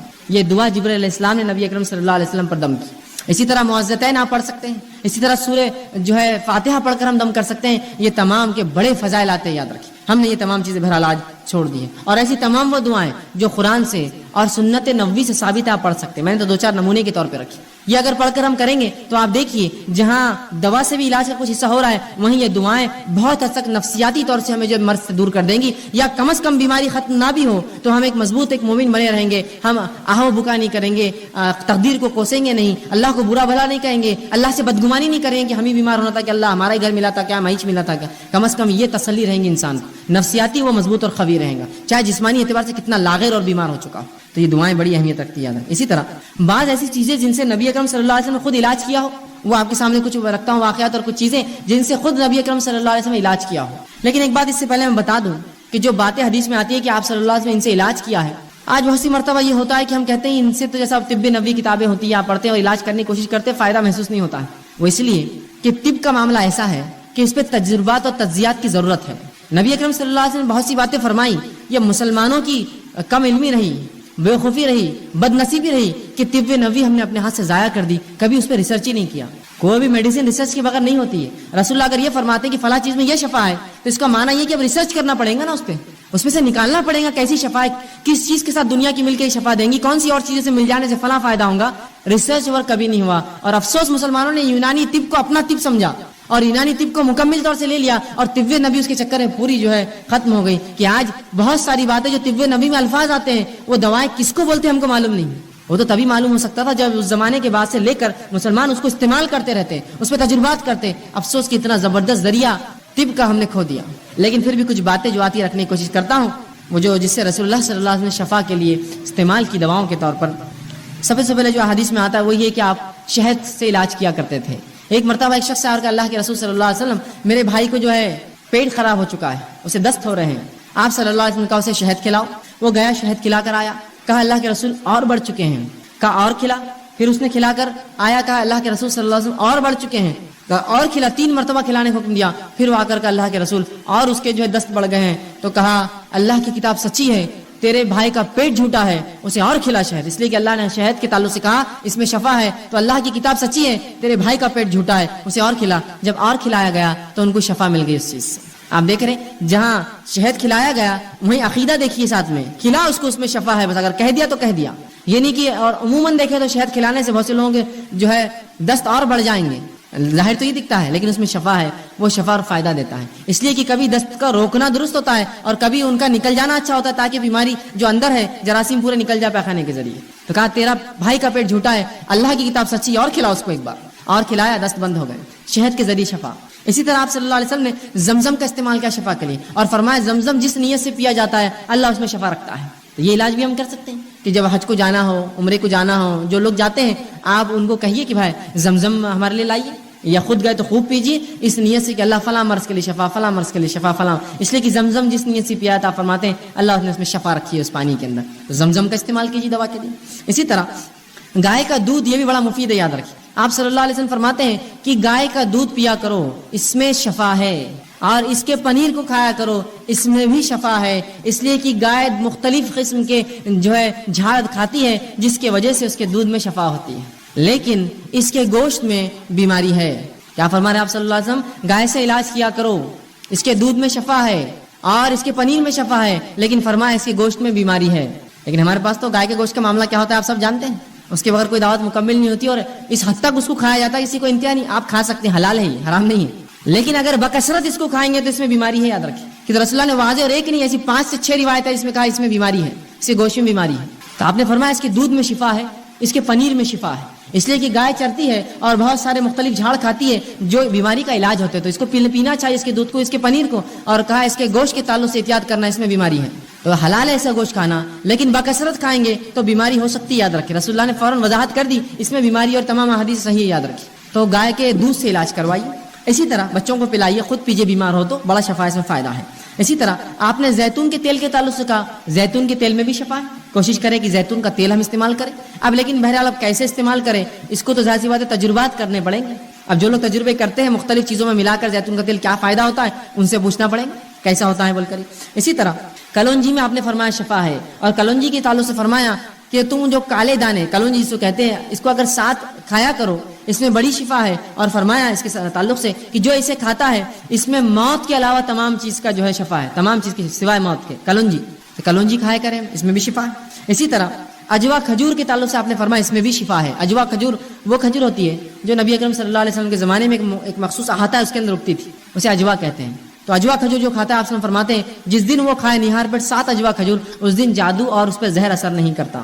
اسی طرح اجوا کے علاوہ فرماتے ہیں کہ ہجامے میں بھی شفا. ہجامہ سمجھتے ہیں, کپنگ جس کو کہتے ہیں, جس کے اندر بلیڈ کے ذریعے کچھ کٹس لگائے جاتے ہیں اور خون نکالا جاتا ہے مختلف جگہ سے, گردن کے پیچھے سے, سر پر سے, یا مختلف اعضاء جو تکلیف دیتے ہیں اس کو ہجامہ کہتے ہیں. ٹھیک, آپ یہ بھی کر سکتے ہیں, کپنگ کہتے ہیں اس کو انگلش میں. یہ بھی بڑی فائدہ مند ہے. آپ صلی اللہ علیہ وسلم نے خود اس کو کروایا تھا ایک حج کے اندر, جب آپ گئے تھے حج میں اور آپ صلی اللہ علیہ وسلم کو کچھ تکلیف تھی, آپ نے ہجامہ کرایا تھا. تو آپ یہ بھی کروا سکتے ہیں, اس کے اندر بھی شفا انسانوں کے لیے تکلیف دہ جگہوں پر اور مختلف جو اعضاء پر یہ کیا جاتا ہے. تو ہجامہ آپ کرا سکتے ہیں, اس میں شفا ہے. اسی طرح آپ صلی اللہ علیہ وسلم نے کہا سرمے کے تعلق سے کا سرما لگایا کرو, اس سے آنکھیں جو ہے صاف رہتی ہیں. تو سرما بھی ایک قسم کا جو ہے آنکھوں کی حفاظت کے لیے آپ بالکل لگا سکتے ہیں, اس میں کوئی حرج نہیں. اور یہ بھی سنت نبی ہے کہ آپ صلی اللہ علیہ وسلم سرما لگاتے تھے. ٹھیک ہے. اسی طرح ٹھنڈے پانی سے بخار کا علاج آپ صلی اللہ علیہ وسلم کرتے تھے. آپ فرماتے تھے کہ بخار شیطان کی طرف سے, شیطان آنکھ سے بنا ہے, لہٰذا ٹھنڈے پانی سے بخار کا علاج کرو. اور ٹھنڈے پانی سے جو آپ جسم کو دھوتے, یا ٹھنڈے پانی سے آج بھی دیکھیے بخار اگر بڑھ جائے ڈاکٹر کہتا ہے پٹیاں رکھیے سر پر ٹھنڈے پانی کی, تو ٹھنڈے پانی سے آپ بخار کا علاج کرتے ہیں. اسی طرح جن چیزوں سے آپ صلی اللہ علیہ وسلم نے علاج کیا ان میں سے ایک ہے نمک کا آپ نے استعمال کیا بچھو کے کاٹنے پر. آپ صلی اللہ علیہ وسلم کو ایک مرتبہ بچھو نے ڈنک مارا, آپ نے اس زخم پہ ایک نمک لگایا اور اس پہ پانی بہایا, بلکہ اس میں آتا گرم پانی میں پیر ڈالا اور سورہ فاتحہ پڑھ کر دم کرتے رہے جب تک کہ زہر کا اثر ختم نہ ہوا. تو نمک کا استعمال زہر کو اتارنے کے لیے. اسی طرح آپ صلی اللہ علیہ وسلم جن کو پیٹ کے کچھ امراض ہوتے, مرض ہوتے, ان کو حکم دیتے کہ عربی بھیڑ جس کو دمبا کہتے ہیں, جس کی دم بڑی چوڑی ہوتی ہے, بہت موٹی دم ہوتی ہے, ہمارے بکرے اور مینڈوں کی ایسا نہیں, بہت چوڑی دم ہوتی ہے. آپ صلی اللہ علیہ وسلم فرماتے ہیں اس کی دم کی چربی نکال کر لاؤ, اس کو پگھلاؤ اور 3 دن میں جو ہے 3 حصے کر کے 3 دن میں وہ چربی پیو, جس سے پیٹ کی بیماریاں ضائع ہوتی ہیں. دمبا جسے کہتے ہیں, عرب علاقوں میں بہت پایا جاتا ہے. تو آپ صلی اللہ علیہ وسلم چربی سے علاج کا حکم دیا. اسی طرح راکھ سے بھی آپ صلی اللہ علیہ وسلم علاج کروایا. آپ صلی اللہ علیہ وسلم جنگ احد کے اندر جب آپ کو کچھ زخم ہوئے تو فاطمہ رضی اللہ عنہا نے کھجور کے پتوں کو جلایا اور اس کے جلنے کے بعد جو راکھ تھی اس راکھ کو جو زخم پہ لگا کر اس پہ پٹی لگائی. تو یہ بھی جو ہے اس سے بھی آپ صلی اللہ علیہ وسلم نے شفا طلب کی. تو یہ وہ تمام کچھ چیزیں تھیں جو احادیث میں ملتی ہے. میں نے کچھ مختصر جو میرے سامنے واضح تھی میں نے آپ کے سامنے رکھنے کی بہرحال کوشش کری. ان چیزوں کے ذریعے آپ نے طلب کی, اس کا مطلب یہ ہوا کہ یہ چیزوں کے ذریعے اور بھی جو حلال چیزیں ہم سب ان کو استعمال کر سکتے ہیں علاج کے طور پہ. جہاں دعائیں بھی پڑھی آپ نے, قرآنی آیتیں بھی پڑھی, صورتیں بھی پڑھی, وہیں جو ہے دنیاوی علاج بھی کیا, شہد بھی کھایا اور زمزم بھی پیا اور ساتھ میں جو ہے کھجور بھی کھائے اور سرما بھی آپ لگاتے تھے, ہجامہ بھی آپ نے کروایا اور باقی بہت سی چیزوں میں حکم دیا کہ فلاں کرو فلاں کرو اور فلاں کرو. تو پتہ چلا جائز اشیاءوں سے میں اور آپ علاج کر سکتے, پھر چاہے وہ کیمیکل کے فارم میں ہو آج کل یا کوئی اور فارم میں, بس جائز ہونا یہ شرط ہے. اسی طرح اب اگر ہم بیمار ہو جائیں تو مومن اور کافر دونوں سے علاج کروا سکتے ہیں, یاد رکھیے. مطلب ڈاکٹرز کے پاس جانا پڑے گا, آپ کو طبیب کے پاس جانا پڑے گا. تو مومن اور کافر دونوں سے علاج درست ہے, یاد رکھیے اس میں. اسی طرح کچھ ایسے پیچیدہ مسائل ہوتے ہیں جن میں ڈاکٹرز اور علماء دونوں کی ضرورت ہوتی ہے. تو یہاں آپ علماء سے بھی فتوے لیں گے اور ڈاکٹر سے بھی مشورے لیں گے. جیسے مثال کے طور پر کسی کو کسی کو شوگر ہے. اب شوگر سے روزوں کا کیا معاملہ ہے کہ وہ روزے نہیں رکھ سکتا, تو پہلے وہ جو ہے کسی مسلم عالم کے پاس جائیں گا یا پہلے ڈاکٹر کے پاس جائیں گا. شوگر کتنی ہے, کیا اس شوگر میں روزہ رکھنے کا نقصان ہو سکتا ہے, وہ پہلے معلومات لیں گا. جب وہ معلومات مل گئی کہ نہیں رکھ سکتا, ڈاکٹر کہہ رہا ہے, پھر عالم کے پاس جائیں گا, اس کو بتائیں گا کہ ڈاکٹر نے یہ کہا میری بیماری کے تعلق سے, پھر عالم اس پر فتویٰ دیں گا اس کا کہ ٹھیک ہے آپ نہ رکھیں یا رکھیں. ٹھیک ہے, سمجھ رہے ہیں بات. کچھ فیلڈز ایسے ہوتے ہیں کہ جس میں دونوں کا آپ کو مشورہ لینا پڑے گا اور اس کے بعد ہی آپ جو ہے آگے بڑھیں گے. ٹھیک. اسی طرح ہم دیکھتے ہیں کہ صحابہ کہ علاج کے لیے صحابیات بھی کرتی تھی. بہت سے لوگ یہ سمجھتے ہیں کہ عورت ڈاکٹر سے مرد علاج نہیں کروا سکتا, مرد ڈاکٹر سے عورت علاج نہیں کروا سکتی. اس حد تک اس کو شدت سے لیتے ہیں کہ آدمی مرنا پسند کرتے ہو لیکن جو علاج کرنا نہیں. ارے بھائی زندگی ہوں گی تو باقی سب اعمال ہوں گے نا. زندگی اول ہے, پہلے زندہ رہیے پھر دیکھا جائے گا اعمال کا. تو یہاں آپ دونوں سے کروا سکتے ہیں. اس کے لیے دلیل میں دیتا ہوں, سنن ابن ماجہ اور صحیح بخاری کی روایتیں, کئی روایتیں ملتی ہیں جس میں یہ آتا ہے کہ صحابیات یہ فرماتی ہے کہ ہم جہاد میں جاتی, پیچھے رہتی, زخمیوں کو اٹھاتی, مرہم پٹی کرتی, پانی پلاتی, اور جو زیادہ زخمی ہوتی ہے ان کو واپس شہر بھیجتی. عورتیں کرتی یہ کام. زخمیوں کی مرہم پٹی عورتیں کریں گی تو کیسے کریں گی؟ ظاہر سی بات ہے وہ اپنے ہاتھوں سے کریں گی نا, مرہم پٹی کریں گی, علاج کریں گی. تو صحابیات ہی کرتی تھی. تو پتہ چلا عورتیں مرد کا علاج کر سکتی ہیں, تو اس کا مطلب یہ مرد عورتوں کا علاج بھی کر سکتے ہیں. ٹھیک, بہرحال احتیاط اس میں ضروری ہے کہ خامخواہ کو خوشی سے عورتوں کے پاس نہ جائے علاج کروانے. نہیں ادھر کہاں جا رہے, ادھر چلو ادھر جائیں گے, یہ غلط ہوگا, اس لیے کہ حرام ہے. آپ خامخواہ کیوں جا رہے ہیں؟ اور اسی طرح خامخواہ کو عورت مرد کے پاس نہ, جبکہ عورت موجود ہے. نہیں وہ بہت ہی نکچڑی دکھتی ہے, ہم کو فلاں کرتی ہے, آدمی کتنی اچھی باتیں کرتے ہیں اپنے سے, فلاں نہیں جا سکتے آپ. اس کا نکچڑا پن درست ہے آپ کے لیے, لیکن کسی آدمی کے پاس آپ نہیں جائیں گے عورت کے ہوتے ہوئے. ٹھیک, تو یہ بہرحال ترجیحات ہوں گی. اسی طرح جب بیماری جب انسان کو ہوتی ہے تو بیماری سے پہلے احتیاط ضروری ہے. انگلش میں بھی ایک مثال ہے, prevention is better than cure. علاج سے زیادہ بہتر ہے کہ آپ احتیاط کریں. شریعت بھی احتیاط کا حکم دیتی ہے, یاد رکھیں. یہ ان لوگوں کے لیے خاص طور سے جو یہ کہتے ہیں ارے بیماری کچھ نہیں, اللہ دینا چاہیں گے, جو کرنا ہے کرو, کوئی سردی نہیں ہوتی, کوئی بارش نہیں ہوتی, کوئی دھوپ سے مجھے کچھ نہیں ہوتا, کوئی بیماری میں کچھ نہیں ہوتا, میں کچھ بھی ہے نا, اس حد تک بڑھ جاتے ہیں کسی کو حد نہیں. ایک صاحب کو میں نے دیکھا, کہا اللہ پر میرا بھروسہ ہے, میں کمزور ایمان کا نہیں ہوں. اور ایک آدمی جس کی آنکھ آئی ہوئی تھی, اس کی آنکھ کا چھپا نکال کے اپنی آنکھ میں ڈالا, اس کا میل نکال کے, کہا ہاں میں اللہ پر بھروسہ رکھنے والا مومن ہوں. بولے نہیں ہوتا. یاد رکھیے یہ توکل, یہ غیر شرعی توکل ہے, غیر شرعی توکل ہے. اس لیے کہ ان کے پاس ایک دلیل تھی. نبی اکرم صلی اللہ علیہ وسلم نے فرمایا کوئی بیماری چھوت نہیں ہوتی, ہاتھ لگانے سے نہیں pھیلتی, کوئی بیماری خود سے نہیں پھیلتی. حدیث کے الفاظ ہے کہ کچھ چیزیں کچھ بھی نہیں ہیں, کچھ چیزوں کی کوئی حقیقت نہیں. اس میں ایک فرمایا چھوت کوئی بیماری نہیں ہوتی, چھونے سے کوئی بیماری نہیں ہوتی. لیکن کس معنی میں سمجھنا پڑے گا نا, اپنے ڈھنگ سے سمجھیں گے تو پھر یہ ایسے بے خوفانہ حرکتیں کرتے ہیں. احتیاط ضروری ہے. آئیے میں مثال دیتا ہوں احتیاط کی. صحیح مسلم کی روایت ہے, آپ صلی اللہ علیہ وسلم نے بیمار اونٹوں کے باڑوں کو الگ بنانے کا حکم دیا اور صحت مند اونٹوں کے باڑے الگ بنانے کا حکم دیا. آئیے اس حدیث میں رسول اللہ جانوروں کو جو بیمار ہے الگ رکھو بول رہے صحت مند جانوروں سے. حدیث میں کہ کچھ اونٹوں کو خراش کھجلی کی بیماری ہو گئی تھی, تو رسول اللہ نے کھجلی والے اونٹوں کو بغیر کھجلی والے اونٹوں سے الگ رکھا, مطلب دونوں کے باڑے الگ کیے. اس سے کیا پتا چل رہا ہے؟ احتیاط. آپ نے یہ کیا کہ دونوں اونٹوں کو ملو ایک دوسرے سے لے جا کر, کیا ہوتا دیکھیں گے, اللہ جس کو دینا چاہے دیں گے. نہیں, جب جانوروں میں اتنی احتیاط کی کہ ان کے باڑے الگ کر دیے, تو انسانوں میں بدرجہ اولی یہ احتیاط ضروری یاد رکھیے. جب جانوروں میں اتنی احتیاط کی گئی تو انسانوں میں کتنی احتیاط کی ضرورت ہے ہمیں اور آپ کو کرنا چاہیے. احتیاط میں کوئی حرج نہیں. ہاں چھونے سے کوئی بیماری نہیں ہوتی, اس کا معنی کیا پھر حدیث میں آئیے میں وہ بھی اس کی وضاحت کر دیتا ہوں. جو آپ صلی اللہ علیہ وسلم نے کہا کوئی بیماری متعدی نہیں ہوتی, چھونے سے نہیں پھیلتی, اس کا کیا معنی ہے وہ سمجھاتا ہوں. اس کا معنی یہ ہے کہ عربوں میں ایک عقیدہ تھا, نبی اکرم صلی اللہ علیہ وسلم کے زمانے میں ایک بدعقیدگی تھی لوگوں میں. وہ یہ تھی, وہ کہتے تھے کہ بیماری خود سے جانے کی طاقت رکھتی ہے ایک دوسرے کے اندر, خود سے اس کے نفس کے اندر یہ طاقت ہوتی ہے کہ جس کو چاہے لگ سکتی ہے. اس کے توڑ میں رسول اللہ نے فرمایا بیماری میں خود سے لگنے کی طاقت نہیں ہوتی, اللہ جس کو چاہتا ہے دیتا ہے. سمجھ رہے ہیں بات؟ جو رسول اللہ نے فرمایا چھوت کوئی چیز نہیں ہوتی, ٹھیک ہے, کہ بیماری متعدی خود بخود نہیں پھیلتی, اس کا معنی کیا ہے؟ جو مشرکین مکہ کا عقیدہ تھا کہ بیماری میں سیلف یہ طاقت ہوتی ہے, اللہ نہیں, اس میں طاقت ہوتی ہے کہ جس کو چاہتی ہے لگ جاتی ہے جا کر, اس کا رد کیا اور کہا نہیں. اور اس کی دلیل یہ ہے کہ صحیح مسلم کی حدیث ہے, ایک شخص آیا کہ اللہ کے رسول اس کے بیمار اونٹوں کی وجہ سے میرے اونٹوں کو کھجلی ہو گئی, ٹھیک, خراش ہو گئی, اس کو کھجلی ہو گئی. تو آپ صلی اللہ علیہ وسلم نے فرمایا اچھا ٹھیک ہے, اس کے اونٹوں سے تیری اونٹ کو ہوئی, ٹھیک ہے, اس کے اونٹوں کو کس سے ہوئی؟ تو کہا اس کے اونٹوں سے ہوئی. اچھا, کہا اس کے اونٹوں کو کس سے ہوئی؟ تو کہا اس کے اونٹوں سے. کہا پہلے اونٹ کو کس سے ہوئی؟ تو کہا اللہ نے دی. تو کہا سب کو اللہ نے دی, کوئی اونٹ کو پھیلی نہیں ہو, سب کو اللہ نے دی. سمجھے آپ بات کو؟ جو عقیدہ تھا اس زمانے میں لوگوں کا کہ بیماری خود سے طاقت رکھتی پھیلنے کی, اللہ کے رسول نے اس کا نفی اور انکار کیا اور کہا ویسا نہیں, اللہ جس کو چاہتا ہے اس کو بیماری دیتا ہے. کہا وہ پہلے اونٹ کو کس نے بیماری دی؟ تو کہا اللہ نے. تو کہا تیرے اونٹ کو بھی اللہ نے دی, اس پہ الزام مت لگا.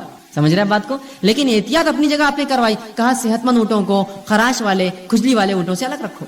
تو جب جو ہے بیمار جانوروں میں اتنی احتیاط ہے تو انسانوں میں کتنی احتیاط کی گئی. تو بالکل احتیاط کیا جا سکتا ہے, لیکن احتیاط حد سے زیادہ نہ بڑھے کہ مثال کے طور پر آپ کو چھینک آ رہی تھی, آپ میرے پاس آئے, آپ کو زکام تھا اور مجھے بھی چھینک آئی, دیکھو تمہارا وجہ سے میرے کو بیماری ہو. نہیں, اللہ نے دی. احتیاط الگ چیز ہے, لیکن ہوتا ہے نا ماں باپ ہے, بچہ بیمار ہے تو کیا اس سے احتیاط کر کے اس کو الگ کر دیں گے, بھائی ہم نہیں رہتے, دواخانے میں ڈال دو اس کو لے جا کر. نہیں, رہیں گے ساتھ. اب اگر بیمار ہوگا تو یہ نہیں کہہ سکتے ہو کہ جو ہے یہ بیماری اس کی وجہ سے ہوئی, آپ یہ کہہ سکتے ہیں اس کو بیماری تھی اللہ نے دی, مجھے بھی اللہ نے بیماری دے دی. سمجھے آپ بات کو؟ بیماری خود سے متعدی نہیں ہوتی, اللہ جس کو چاہتا ہے اس کو دیتا ہے. اب دیکھیے نا وبا پھیلتی ہے, لاکھوں لوگ ہوتے لیکن کچھ کو لگتی ہے, سب کو لگتی ہے کہ نہیں؟ کبھی کبھار تو جو ان کے پاس ہوتے ہیں ان کو بھی نہیں لگتی, ایک دم نزدیک ہے, پاس ہے, ڈاکٹرز ہوتے ہیں, پھر بھی دیکھیے بیمار نہیں ہوتے کبھی کبھار. اللہ چاہتا ہے جس کو. کبھی ایسا ہوتا ہے ایک آدمی اتنے اچھے ماحول میں رہتا ہے کہ کبھی وہ گندگی کی قریب نہیں, پھر بھی بیمار ہو جاتا ہے. اللہ جس کو چاہتا ہے بیمار کرتا ہے, جس کو چاہتا ہے شفا یاب رکھتا ہے, صحت مند رکھتا ہے. ٹھیک, اسی طرح بیمار کی بیمار پرسی واجب ہے. جب کوئی بیمار ہو جائے تو میرا اور آپ کا کام ہے اس کی بیمار پرسی کرے. صحیح بخاری اور صحیح مسلم کی روایت ہے, متفق علیہ حدیث ہے. آپ صلی اللہ علیہ وسلم نے فرمایا مسلمان کے مسلمان پر 5 حق ہے, 5 رائٹس ہے اس کی, 5 حق ہے. کیا ہے؟ پہلا فرمایا سلام کرے تو جواب دے. کوئی مسلمان سلام کرے تو آپ خاموش نہیں بیٹھ سکتے, جواب دینا پڑے گا. دوسرا فرمایا بیمار ہو جائے تو عیادت کرے, بیماروں کی عیادت کرنا چاہیے, یاد رکھیے سنت رسول ہے. اسی طرح تیسرا فرمایا جنازہ مر جائے تو جنازے میں پیچھے جائے چلے. اسی طرح فرمایا دعوت دے تو قبول کرے, بنا وجہ انکار نہ کرے, اور چھینک آئے تو چھینک کا جواب دے. یہ مسلمان کے مسلمان پر 5 حق ہے. ٹھیک ہے, تو اس میں ایک فرمایا کہ جب بیمار ہو جائے تو بیمار پرسی کرے, عیادت کرے. تو میرا اور آپ کا کام ہے جب کوئی میرا بھائی بیمار ہو ضرور بھی ضرور اس کی عیادت کے لیے ہم اس کے گھر جائیں. اب عیادت میں کیا خیال رکھیں, کیا چیزوں کا جو ہے مد نظر رکھیں ہمارے کہ ہم کسی کی عیادت کے لیے جا رہے ہیں. آئیے یہ آداب بھی ہم کو معلوم نہیں ہوتا تو بہت نقصان ہوتا ہے. کیا آداب ہے اس کا؟ سب سے پہلی چیز تو یہ, جب کسی مریض کی عیادت کے لیے جائے تو اس کو تسلی دی جائے. دیکھیے ایسی بیماریاں تو ہوتے رہتی ہیں, یہ اللہ کی طرف سے ہے, آج ہے کل نہیں ہوں گی. بہت سے لوگ ایسے بیمار ہوتے ہیں لیکن اللہ شفا یاب کرتا ہے. گھبرائیے مت, اللہ سے ناامید مت ہوئیے, غیر غلط باتیں مت کہیے, اللہ کا ذکر کرتے رہیے, اللہ آپ کو ضرور شفا یاب کریں گے. لیکن یہ توفیق بھی ہم کو نہیں ہوتی بولنے کی. بہت سی مرتبہ میں لوگوں کو دیکھا, ایک شخص ایک دوسرے شخص سے بات کر رہا ہے, ایک خاتون دوسری خاتون سے بات کر رہی تھی اور وہاں بیٹھ کر وہ کہنے لگی کہ آپ بیمار ہو گئے, کیا تکلیف ہے آپ کو؟ تو اس نے کہا کہ میرا سر اچانک دکھا اور مجھے چکر آ کے میں گر گئی. کہا اچھا یہ بیماری وہ ہمارے پڑوسیوں کو بھی ایسی 2 بار ہوا. انہوں نے بولا اس کے بعد کیا؟ اور وہ مر گئی تیسرے دن. اب وہ بیچاری کا کیا حال ہوا ہوگا. اور ایک نہیں, پھر انہوں نے لسٹ شروع کر دیے. وہ دیکھو ان کی بچی کو ہوا 5 دن میں مر گئی, ان کی بچی کو ہوا 3 دن میں مر گئے, ان کو ہوا اب تک پاگل ہے. اب یہ ویسے ہی بیمار بیچاری خاتون, اس کی باتیں سن کے وہ 100% بالکل اب مر جائیں گی, نہیں مرنے والی تھوڑے دن میں. یہ طریقہ ہے بیمار کی عادت کا. تسلی دیجیے اس کو, کتنا بھی بڑا مرض ہو تو یہ کہیے امید کیجیے اللہ سے, اللہ شفا دے آپ کو. امید کرتے اپنے رب سے ہم کہ آپ کا ہمارا رب آپ کو مطلب اللہ آپ کو شفا دیں گا. یا ایک شخص بیمار تھا, ایسے واقعہ سنائی جو بیماری میں بچ گئے. ہو سکتا ہے بہت سے مرے بھی ہوں گے اس بیماری میں, لیکن کیوں ضرورت ہے سنانے کی؟ نہیں دیکھیے وہ فلاں تھے, لوگوں نے کہہ دیا تھا کہ وہ بچ نہیں سکتے, کہ الحمدللہ آج اللہ نے زندگی دی ہے, آپ دعا کیجیے اللہ سے, دعا کرتے رہیے, اللہ شفا دیں گا. یہ ادب ہے اس کا کہ جب کسی کے پاس جائے تسلی دے, اور نہ صرف اس کو تسلی دے بلکہ دوسروں کو بھی کہے کہ اللہ اس کو شفا دیں گا, امید کرتے ہیں. نبی اکرم صلی اللہ علیہ وسلم کی بیماری میں علی بن ابی طالب رضی اللہ عنہ گئے اور رسول اللہ سے ملاقات کی. جب نکلے صحابہ نے پوچھا کیسے ہے, تو کہا ٹھیک ہے, اللہ شفا دے دیں گا. یہ نہیں کہا کہ حالانکہ آپ سے بہت بیمار تھے, لیکن پھر بھی تسلی دی تاکہ قوم میں نے تو ایک جذبہ جاگ جائیں گا, یا پتہ نہیں غیر غلط حرکتیں کریں گے, لوگ روئیں گے, چلائیں گے اور پتہ نہیں کیا کیا سوچیں گے. تو کہا اللہ ٹھیک ہے شفا دے دیں گا. یہ نہیں کہا کہ بہت مزہ ہے اب تو پتہ نہیں بچتے نہیں بچتے رسول اللہ, ان کا اللہ شفا دے دیں گا. لیکن بات ہم کو پتا ہے کہ 3 دن بعد رسول اللہ صلی اللہ علیہ وسلم کا انتقال ہو گیا اس میں. تو آپ دیکھیے تسلی دینا ہے, یہ نہیں کہ آپ ایسے واقعہ سنا جس میں اس کا بالکل دل توڑ دے, بالکل اس کو جو ہے کہہ دے کہ مر جائیں گے تم جیسا, وہ مر گیا, یہ مر گئی, فلاں ہو گیا. اچھی بات. دوسرا, زیادہ دیر نہ بیٹھے. نبی اکرم صلی اللہ علیہ وسلم جب عیادت کے لیے جاتے فوراً جاتے, بات کرتے اور نکل جاتے. اب ہمارے پاس عیادت کا معاملہ یہ ہوتا ہے کہ اب چچا بیمار عیادت کو جائیں گے تو آرام سے اپن 12 بجے جائیں گے, ظہر اور وہاں پڑھیں گے, دوپہر کا کھانا کھائیں گے اور اس کے بعد آرام سے کھا کر عصر کے بعد نکل کے پڑھ کے مغرب کو گھر پہنچیں گے. یہ کوئی طریقہ ہے؟ اور عورتیں بہت سی بار بھائی کہاں جا رہے ہو, بیمار ہیں ان کی عیادت کے لیے جا رہے ہیں, ارے اتنا سامان سلوک بچوں کے پھالیاں سب لے کر اب آرام سے رک کے آرام سے دیکھ کر آئیں گے نا مریض کو, اور جا کر آرام سے گھر میں بیٹھ کر ظہر کی نماز ہو گئی, پھر کھانا امید کر رہے, اور آئے بعد کھانے میں نقص چڑے بھی نکالتے. دیکھو نمک کم ڈال کے لائے تھے, ہلدی دیکھے کتنی زیادہ تھی, اور دیکھو خالی بڑے کا بنا ہے, ہم آئے تو کم از کم چھوٹے کا تو بنانا تھا ہمارے لیے. بیمار کی عادت میں تم دینا چھوڑ کر اس سے امیدیں کرتے ہیں. بہت سے لوگ تو اس حد تک ہو جاتے ہیں کہ دواخانے میں جاتے ہیں لوگوں کو دیکھنے, وہ بیچارہ اپنی بیماری میں پریشان, اور آئے بعد بولتے چائے تک کو نہیں پوچھے, چائے تک کو نہیں پوچھے. شرم آنی چاہیے تم کو, تم کچھ اس کے لیے لے جاؤ, وہ چھوڑ کر تم اس سے امید کرتے ہو چائے کی. تو یہ اخلاق بھی ہم نے نہیں سیکھی, کیسے لوگوں سے بات کی جائے, بیمار کے ساتھ کیا کیا جائے. نبی اکرم صلی اللہ علیہ وسلم بیمار کے پاس جاتے, فوراً بات کرتے, دعائیں دیتے, کیسے پوچھتے اور نکل جاؤ, رکتے نہیں. ہو سکے تو آپ تحفہ دیجیے بیمار کو, اس لیے کہ تحفے تحائف انسان کو خوش کرتے ہیں, اور ایسا تحفہ دیجیے جس کو دیکھ کر وہ خوش ہو جائے. اس میں پیسے فضول خرچی نہ ہو, اس کی صحت کے لیے فائدہ مند ہو, جیسے آپ پھل دے سکتے ہیں اس کو, یا کچھ ایسی چیزیں جس سے وہ خوش ہو جاتا ہے, جس کو دیکھ کر ہوتا ہے نا بچہ ہے, کچھ کھلونا دے دیا آپ نے, اس سے وہ خوش ہو جائے. اسی طرح کھانے کے لیے کچھ لے گئے آپ جس سے اس کو صحت یابی ہو جائے, یا کچھ جوس لے گئے, کچھ بھی ایسا جس سے نفع ہو اور اس کو خوشی ہو, ایسے آپ تحفے تحائف بھی دے سکتے. کوئی انسان بیمار ہے, اس کو خوشبو کا بڑا شوق ہے, ایک عطر لے کے چلے گئے آپ جس سے وہ خوش ہو گیا دیکھ کر, کچھ بھی جس سے اس کو راحت ملے, تھوڑی دیر کے لیے رفاقت ملے, تھوڑی دیر اپنی بیماری بیچارہ بھول جائے. یہ بھی کرنا سنت, یاد رکھیے. آپ تحفے تحائف بھی اس کو چھوٹے موٹے ہی صحیح آپ اس کو بالکل دیجیے, دے سکتے ہیں. اسی طرح آپ صلی اللہ علیہ وسلم بخاری کی روایت فرماتے لا باسا طہور انشاءاللہ. جب آپ ایک شخص کے پاس گئے, اس کی بیماری میں اس کو دیکھا, آپ نے یہ کہا اور فرمایا کوئی حرج نہیں, اللہ کی مشیت ہے, بیماری تمہارے گناہوں کو پاک کریں گے. اتنا ہی کہا اور پھر نکل کر آ گئے. تو بس جائیے, ضرور جائیے, اور مختصر آپ پوچھیے کیسے ہیں, کیا ہے, کیا حال چال ہے, اللہ آپ کو شفا دے, صحت دے, اور بیماری سے گھبرائیے مت, صبر کیجیے, اللہ کریں گا, میں چلتا ہوں, اللہ آپ کو شفا یاب کرے, نکل جائیے. رکنا نہیں ہے، بیٹھنا نہیں ہے، کھانا نہیں ہے، مطالبات نہیں ہے. ورنہ لوگ دواخانوں میں بھی جاتے ہیں، ان کو تمیز نہیں ہوتی ہے، جا کر کرسیوں کے مطالبات کرتے ہیں. بھائی ملنے کیوں گئے جب آپ کو کھڑے رہنا نہیں آتا ہے؟ کرسی لاؤ میرے لیے، فلاں لاؤ، میں اتنی مشکل سے سیڑھیاں چڑھ کر آئی، فلاں ہوا، رکشے کرائے 100 روپے ہو گیا، اب 2-4 گھنٹے تو بیٹھنا ہی پڑے گا یہاں. یہ سب نہیں، آپ جائیے اور سنت رسول کے تحت کہ بھائی اس کا ثواب ہے، یہ کر کے واپس آ جائیے یاد رکھیے. ٹھیک ہے. اسی طرح بیمار اور اس کے گھر والے اللہ سے حسن ظن رکھے، اچھا گمان رکھے کبھی بھی. یہ بڑی اہم چیز ہے، اس لیے کہ صحیح مسلم کی روایت ہے، آپ صلی اللہ علیہ وسلم فرماتے کہتے ہیں تمہارے ہر ایک کی موت اس حالت میں آئے کہ اپنے رب کے تعلق سے اچھا گمان رکھتا ہو. بیمار اور اس کے گھر والے اللہ سے اچھا گمان رکھیں. یہ بیماری اس کی جو ہے گناہوں کو صاف کر دیں گی. یہ بیماری آخرت کے لیے اس کو ثواب دیں گی. یہ بیماری کے ذریعے اللہ رب العزت ہماری آزمائش کر رہا ہے، ہم اس پہ صبر کریں. ہمیشہ اچھا گمان، برا گمان نہیں. اللہ میرا ہی گھر ملا تھا، میرے بچے ملے تھے کیا؟ ان کے 10 بچے پورے صحت مند ہیں، میرا ایک ہی بچہ روز بیمار ہو جاتا ہے، فلاں. یہ سب نہیں. اللہ نے چاہا آپ کا ایک ہے کہ بیمار کر رہا ہے، ان کے 10 سے صحت، اللہ کی مرضی ہے. تو ہم ہر حال میں اچھا گمان رکھیں. رسول اللہ فرماتے تم میں سے کوئی شخص ایسا نہ ہو جس کی موت جو ہے ایسی حالت میں آئے کہ وہ اللہ سے اچھا گمان نہ رکھتا. مطلب اچھا گمان رکھیے اللہ سے کہ اگر موت کے قریب بھی تو اچھا گمان اللہ بدلا دے گا. اور ایک صحابی کا واقعہ میں نے آپ کو سنایا تھا. نبی اکرم صلی اللہ علیہ وسلم فرماتے ہیں، حدیث میں آتا ہے کہ ایک صحابی رسول موت کے قریب تھے. آپ صلی اللہ علیہ وسلم وہاں گئے اور کہا کیسا لگتا ہے؟ تو کہا جو ہے خوف کھاتا ہوں، ڈرتا ہوں اللہ کی جہنم اور اس کے عذاب سے. کہا ٹھیک. اس کے بعد پھر پوچھا آپ کیسا لگتا ہے؟ تو کہا امید کرتا ہوں اللہ سے جنت کی اور اس کی مغفرت کی. کہا ہاں، جو ایسی موت مرا خوف اور امید کے بیچ میں اللہ سے حسن ظن رکھتے ہوئے، یہ درست مرا، اس کی موت درست ہے. تو حسن ظن رکھیے اپنے رب سے. بیمار کے گھر والے بھی، بیمار بھی کبھی بھی بدگمانی نہ کرے کہ اللہ نے مجھے کیوں دے دیا، میں تو ابھی زندہ رہنا چاہتا تھا، ابھی تو میرے بچے کی بھی شادیاں نہیں ہوئی، لوگ تو پوتوں کی شادیاں دیکھ کے مرتے ہیں، میرا تو ابھی کچھ ہوا بھی نہیں، فلاں بھی نہیں. یہ سب نہیں. اللہ نے جیسا چاہا کچھ لوگوں کو 100 سال زندگی دی، کچھ کو 80 سال دی، کچھ کو 50 سال دی، کچھ کو زندگی نہیں دی. کچھ پیدا ہوتے ہی مرتے ہیں، کوئی ماں کے پیٹ میں مر جاتے ہیں، کوئی 10-12 دن میں مرتے ہیں. ہر کسی کا ٹائم لکھا ہے. بس جتنا ٹائم ملا اتنے ٹائم کو صحیح استعمال کرنا یہ اصل چیز ہے میرے اور آپ کے لیے. اور جب انسان شریعت کے مطابق کام کرتا ہے تو چھوٹی چھوٹی عمروں میں بھی ایسے کام کر جاتا ہے جو بہت طویل عمر پا کے بھی انسان نہیں کر پاتا ہے. صحابہ کو دیکھیے، محدثین کو دیکھیے، چھوٹی چھوٹی عمریں ہیں، بڑے بڑے کارنامے ہیں ان کی. یقینی آپ کہیں گے ایک آدمی لکھ رہا ہے فلاں، جیسا کہ بہت سے تابعین، تابعین اور سلف صالحین ہیں جنہوں نے زندگی میں اتنی کتابیں لکھی، کتابوں کی لسٹ بنانا مشکل جاتا ہے کبھی. آدمی سوچتا ہے کیسے لکھتے ہوں گے، 60 سال 70 سال 40 سال میں انتقال کر گئے.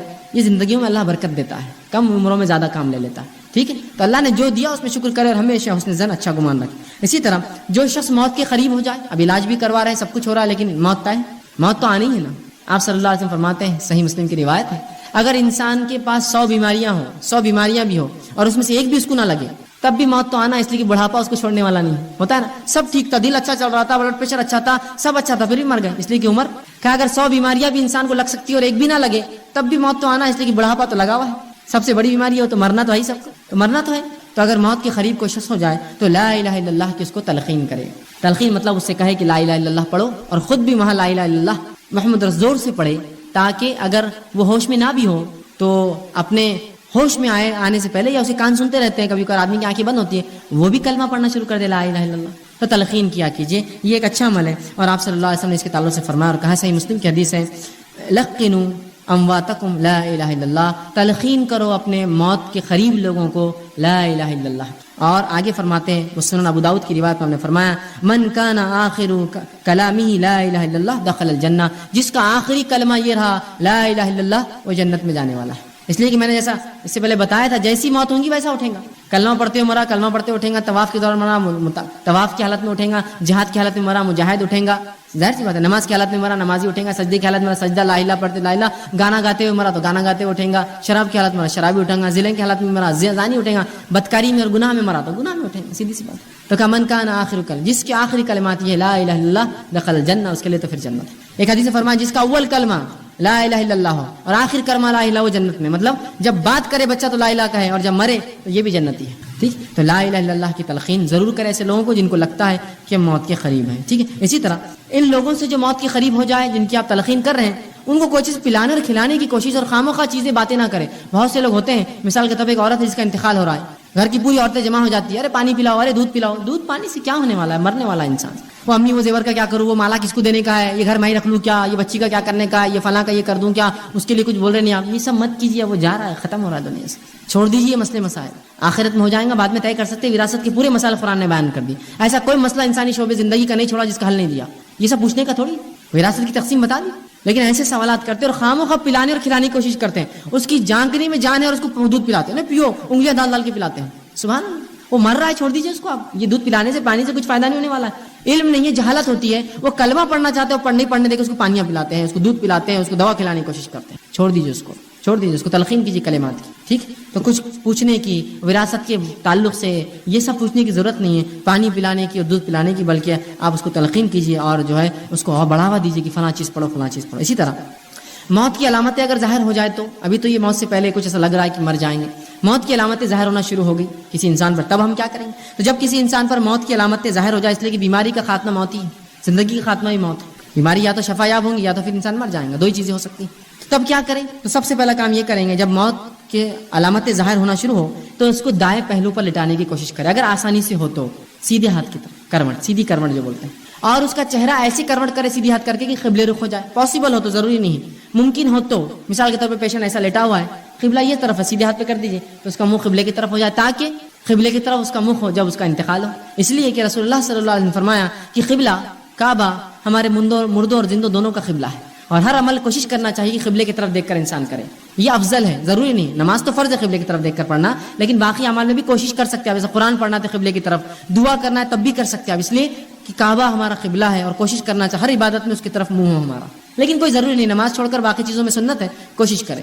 تو اب مردہ مرنے پہ بیچارہ شخص جو مریض ہے اس کو بھی آپ کوشش کریں آسانی سے، اس کے جسم کے اعتبار سے، حالات اور سہولت کے اعتبار سے. کوئی ضروری نہیں کہ آپ کھینچتان کریں بیچارے کے ساتھ، اگر سہولت ہو تو کر دے سیدھے طرف اور چہرہ ادھر ہو جائے. لیکن اگر ویسا پاسبل اگر نہیں ہے تو اس کا چہرہ قبلے کی طرف کرنے کی کوشش کرے، وہ تو ہو سکتا ہے. اگر وہ سیدھے طرف نہ بھی ہو، اگر وہ سیدھا لیٹتا ہے، مطلب چت لیٹ رہا ہے، اس کو سیدھا ہونا نہیں آتا ہے، کروٹ نہیں لے سکتا ہے، تو آپ اس کو سیدھا ہی رہنے دیجیے، اس کا چہرہ قبلے کی طرف کر دیجیے. اب چہرہ قبلے کی طرف کیسا کریں گے؟ ایک انسان کا ظاہر سی بات ہے، اس کے پیر قبلے کی طرف کریں گے تو چہرہ قبلے کی طرف ہو جائیں گے، سیدھی سی بات ہے. جب پیر قبلے کی طرف ہوں گے تو خود بخود چہرہ قبلے کی طرف ہوگا نہیں ہوگا.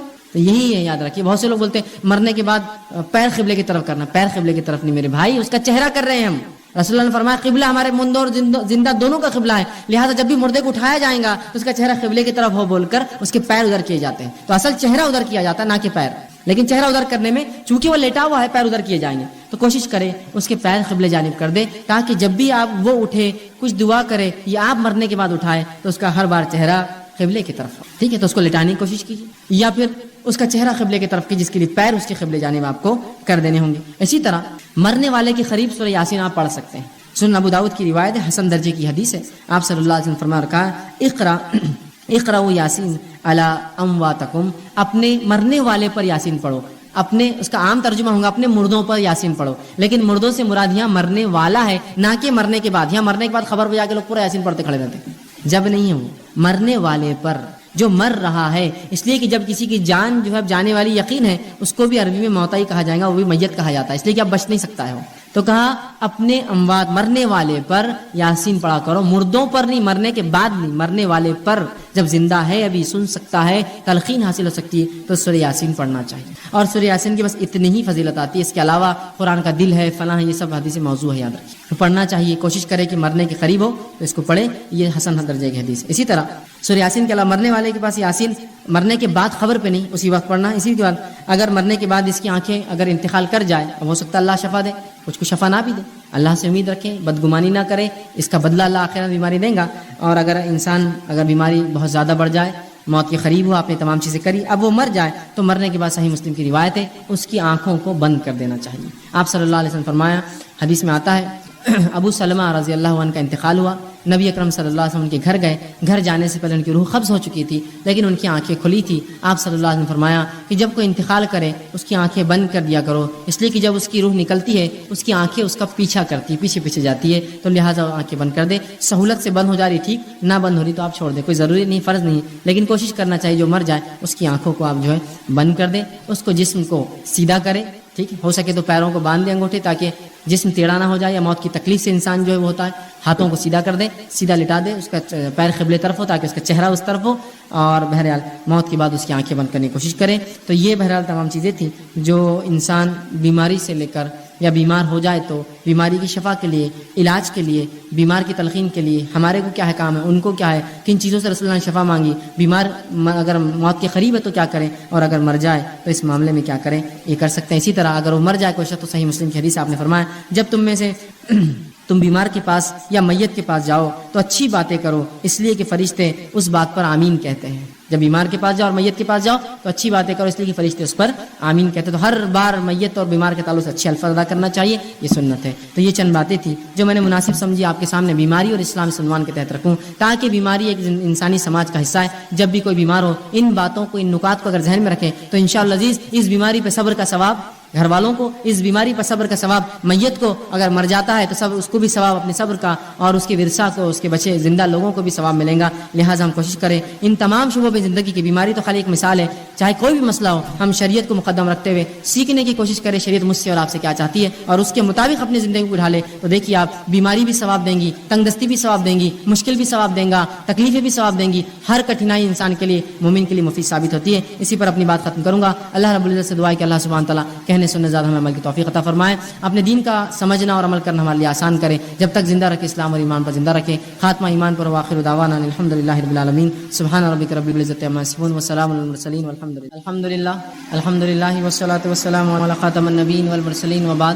رب اشرح لی صدری ویسر لی امری واحلل عقدۃ من لسانی یفقهوا قولی. اما بعد. جی کسی نے ایک سوال کیا ہے، لڑکیاں شوق سے مٹی کھڑی کھاتی ہیں تو کیا یہ کھانا جائز ہے؟ دیکھیے اگر جو مٹی، میں نے بھی دیکھا ہے بہت سے لوگ کچھ تو دکانوں پہ ملتی بھی ہے، شاید تھوڑا تھوڑا توڑتے رہتے ہیں یا زبان میں لگا کے رکھتے ہیں یا کھاتے رہتے ہیں اور ایڈکٹ عادی ہو جاتے ہیں اس کے. دیکھیے مٹی کا میں سمجھتا ہوں کوئی فائدہ نہیں ہے، میڈیکل کوئی طبی کوئی نفع ہے ہی نہیں اس مٹی کے اندر، سوائے اس کے کہ وہ ایک عادی ہو جاتا ہے انسان اس کو کھانے کا، اور نہ کھائے تو پھر انسان کو ایڈکشن رہتا ہے، وہ پریشان ہوتا ہے وہ نہ کھائے. تو میں گزارش کروں گا کہ بہرحال یہ حرام حلال جائز ناجائز سے پہلے آپ ایسی چیز کھائی کیوں نہ جس کا فائدہ نہیں ہے. چھوٹے چھوٹے بچے مٹی کھاتے ہیں، ان کو روکتے مٹی مت کھاؤ، اور اگر عورتیں مٹی کھانے لگ جاتے ہیں تو مشکل ہوئی کیسے روکا جائیں گے. بچے ہوتے قلم کھا لیتے، چوک کھا لیتے، یہ بھی مٹی کی قسم ہے. لہٰذا میں کہوں گا آپ احتیاط کیجیے. اور جہاں تک میں نے اس کے تعلق سے جانا وہ یہ ہے کہ یہ کافی نقصان دہ ہوتی ہے جسم کے لیے، اسپیشلی جب اتنے زیادہ کوانٹٹی میں انسان مٹی کھائیں گا تو ظاہر سی بات ہے اس کی باڈی اتنا زیادہ صاف نہیں کر پائیں گے کہ مٹی اب ظاہر لے رہے نا، کچھ علاج کی حد تک ٹھیک ہے لیکن عادی ہو جاتے ہیں اس کو کھانے کے، جس سے نقصانات ہوتے ہیں. طبی یاد رکھیے میڈیکل اس کے کافی نقصانات ہیں، لہٰذا میں کہوں گا وہ نہ کھائے، وہی ان کے لیے جو ہے زیادہ بہتر ہے.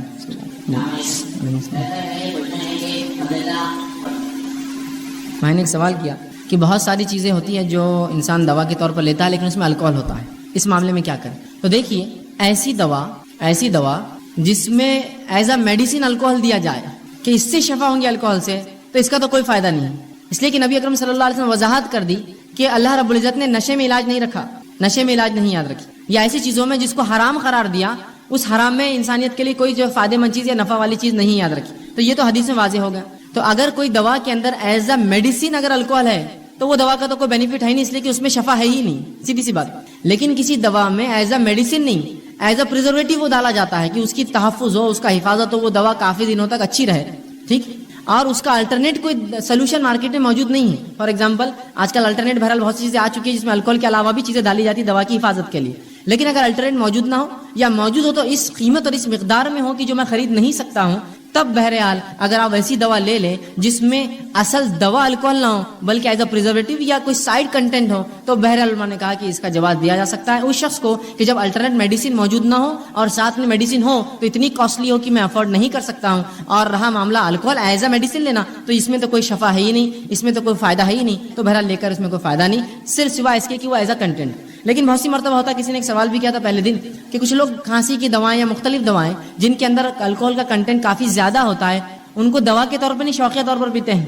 تو یاد رکھیے یہ بھی نشہ ہے. انہوں نے پوچھا تھا کیا یہ بھی نشہ ہے شراب پینا؟ تو ہاں یہ بھی نشہ کرنا ہے، اس لیے کہ آپ دوا اس لیے نہیں پی رہے ہیں کہ اس دوا سے آپ کو صحت یابی ہو، بلکہ آپ دوا اس لیے پیتے ہیں کہ وہ جو کنٹینٹ ہے اس کا الکوہل، اس سے آپ کو فائدہ ہو جائے جو نشہ آپ کرنا چاہ رہے ہیں. تو یاد رکھیے یہ بھی نشہ ہے. تو لہٰذا ایسی دوائیں جن دواؤں کے اندر as a medicine as a دوا وہ الکوہل اگر کہتے ہیں تو پھر تو درست نہیں، اس لیے کہ حرام چیزوں میں شفا نہیں ہے. ہاں ایز اے پریزرویٹو ہو اور آپ کے اتنا مال یا اتنی سہولت نہ ہو کہ الٹرنیٹ میڈیسن آپ لے سکیں تو بہرحال بحالت مجبوری لے لیا جائے تو آپ اس کو لے لیجیے، لیکن اس الکوہل میں کوئی فائدہ نہیں ہے سوائے اس کے کہ وہ دوا انشاءاللہ وجہ بن سکتی ہے شفا کی. جب ڈاکٹر سے علاج کیا جائے اور کافی دن تک فائدہ نہ ہو تو اس سے جادو کا اثر کہہ کر کچھ عالم سے علاج کیا جا سکتا ہے کیا؟ اور اگر کیا جا سکتا ہے تو عالم تو تعویذ دیتے ہیں، علاج کرانا چاہیے یا چھوڑ دینا چاہیے؟ اچھا سوال کیا. دیکھیے اگر کوئی بیمار ہو جائے، بیماری کا طویل عرصے تک وہ علاج کرے تو اس کو کہ کچھ لوگ کہتے ہیں کہ ابھی بیماری نہیں کچھ تو بھی خاص ہے. لیکن سب سے پہلی چیز تو یہ ہو سکتا بیماری اس کی اتنی لمبی ہو کہ اس کا علاج نہ ہو سک رہا ہو. ہر بار ہر چیز کو جادو پر ڈالنا درست نہیں، اس لیے بار بار کہتا ہوں اس امت کا مسئلہ یہ ہے ایک چھینک بھی آ گئی کرنی دکھ رہی تم پر، چھینک آ گئی تم کو، تھوڑے سے برتن گھر سے چوری ہو گئے، ہاں کرنی دکھ رہی، سامان اڑ جا رہا، ایک آدھ بار کچھ پیسے چوری ہو گئے یہ بھی کرنی ہے، جن اٹھا کے لے جا رہے ہیں. مطلب ہر کام کو تقدیر اور اللہ کی مشیت مرضی تو کچھ ہے ہی نہیں، ہر چیز جادو پر ڈال دی اٹھا کر. بیمار ہو رہے جادو ہوا، تجارت بڑھ گئی جادو ہوا، کام کاج میں دل نہیں لگ رہا جادو ہو گیا، پڑھائی میں دل نہیں لگ رہا جادو ہو گیا، فلاں ہو گیا، ہر چیز بس جادو جادو. ہر چیز جادو سے نہیں ہو سکتی بھائی. ہو سکتا ہے کہ کیوں تو جن اور شیاطین یہ کر سکتے، قدرت رکھتے ہیں کہ انسانوں کو بیمار کر سکتے ہیں، تب اس شکل میں. اسی لیے میں نے پہلے کہہ دیا اللہ کے ذکر کے ساتھ دوا کیجئے، تو اگر جادو کا اثر ہے تو خود کم ہو جائیں گے اللہ کے ذکر سے.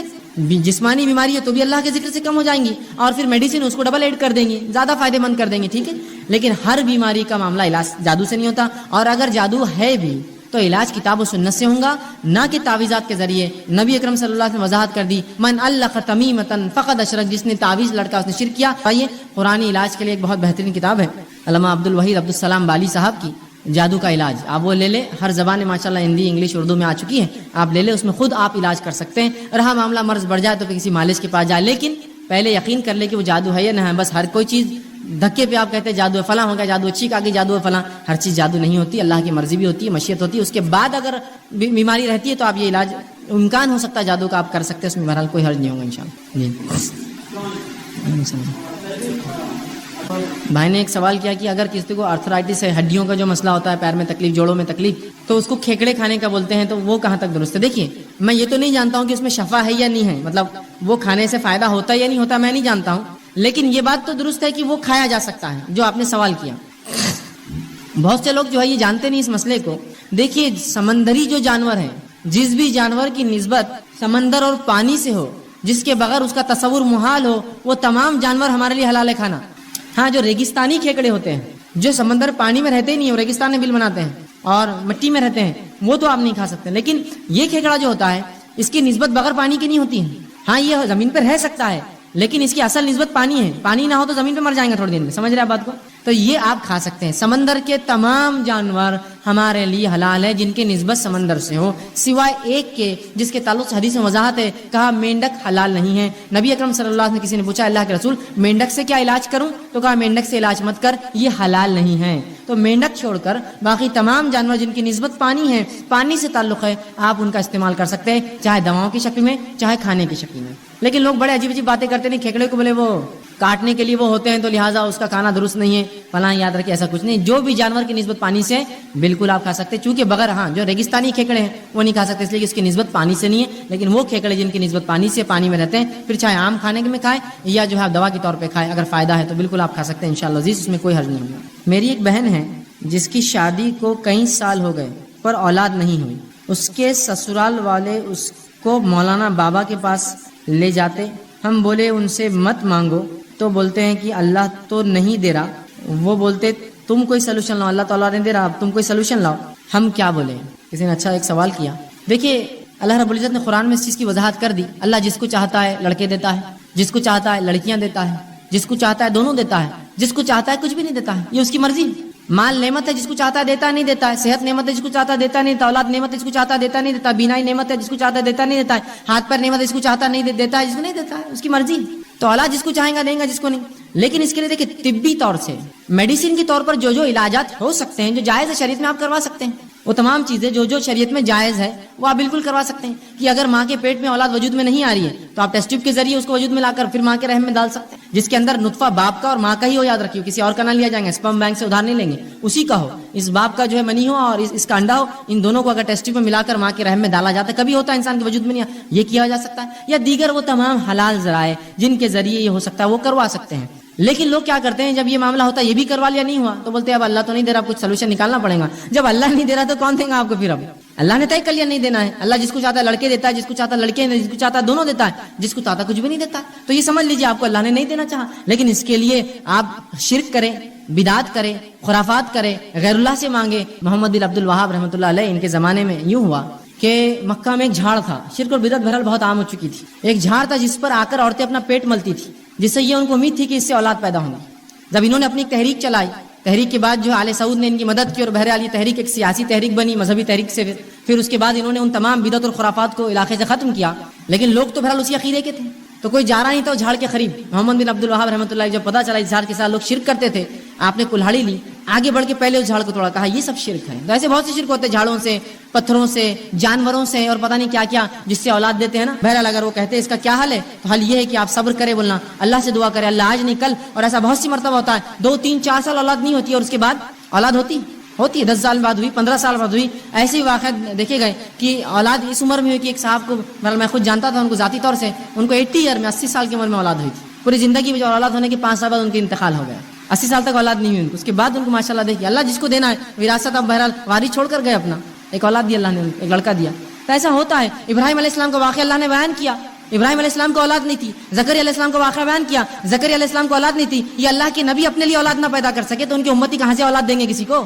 یہ انبیاء خود پیدا نہیں کر سکے اپنی نفس کے لیے اولاد, تو ان کی امتی یہ بابا لوگ کیا اولاد دیں؟ تو سیدھی سی بات ہے, اولاد اللہ دیتا ہے جس کو چاہتا ہے, چاہے نیک ہو, متقی یا بد ہو, چاہتا ہے دیتا ہے, چاہتا نہیں دیتا ہے. ابراہیم علیہ السلام یہ امام الانبیاء ہے لیکن اولاد نہیں تھی, آخر وقت میں اللہ نے ان کو اولاد دی. تو یہ آزمائش ہوتی ہے, آپ صبر کریں اور جو کچھ علاج ہو سکتا کریے, اللہ رب العزت انشاءاللہ حل کریں گا. لیکن بہرحال اگر اللہ نہیں دینا چاہتا تو پھر کوئی اولاد نہیں دے سکتا. اللہ ہی ایک واحد ذریعہ ہر نعمت کے عطا کرنے کا. جی السلام علیکم. ایک سوال. جی بھائی نے سوال کیا کہ اگر کوئی شخص کے مرنے کی حالت قریب ہو اور اگر نماز پڑھنا ہے تو کیسے پڑھے؟ تو دیکھیے, ایسا شخص جو مرنے کے قریب ہو نماز پڑھنا چاہے تو ہو سکے تو وہ خود اٹھ کر وضو کرے. خود وضو کرنے کی طاقت نہ ہو تو آپ ایسے شخص کو وضو کروائے.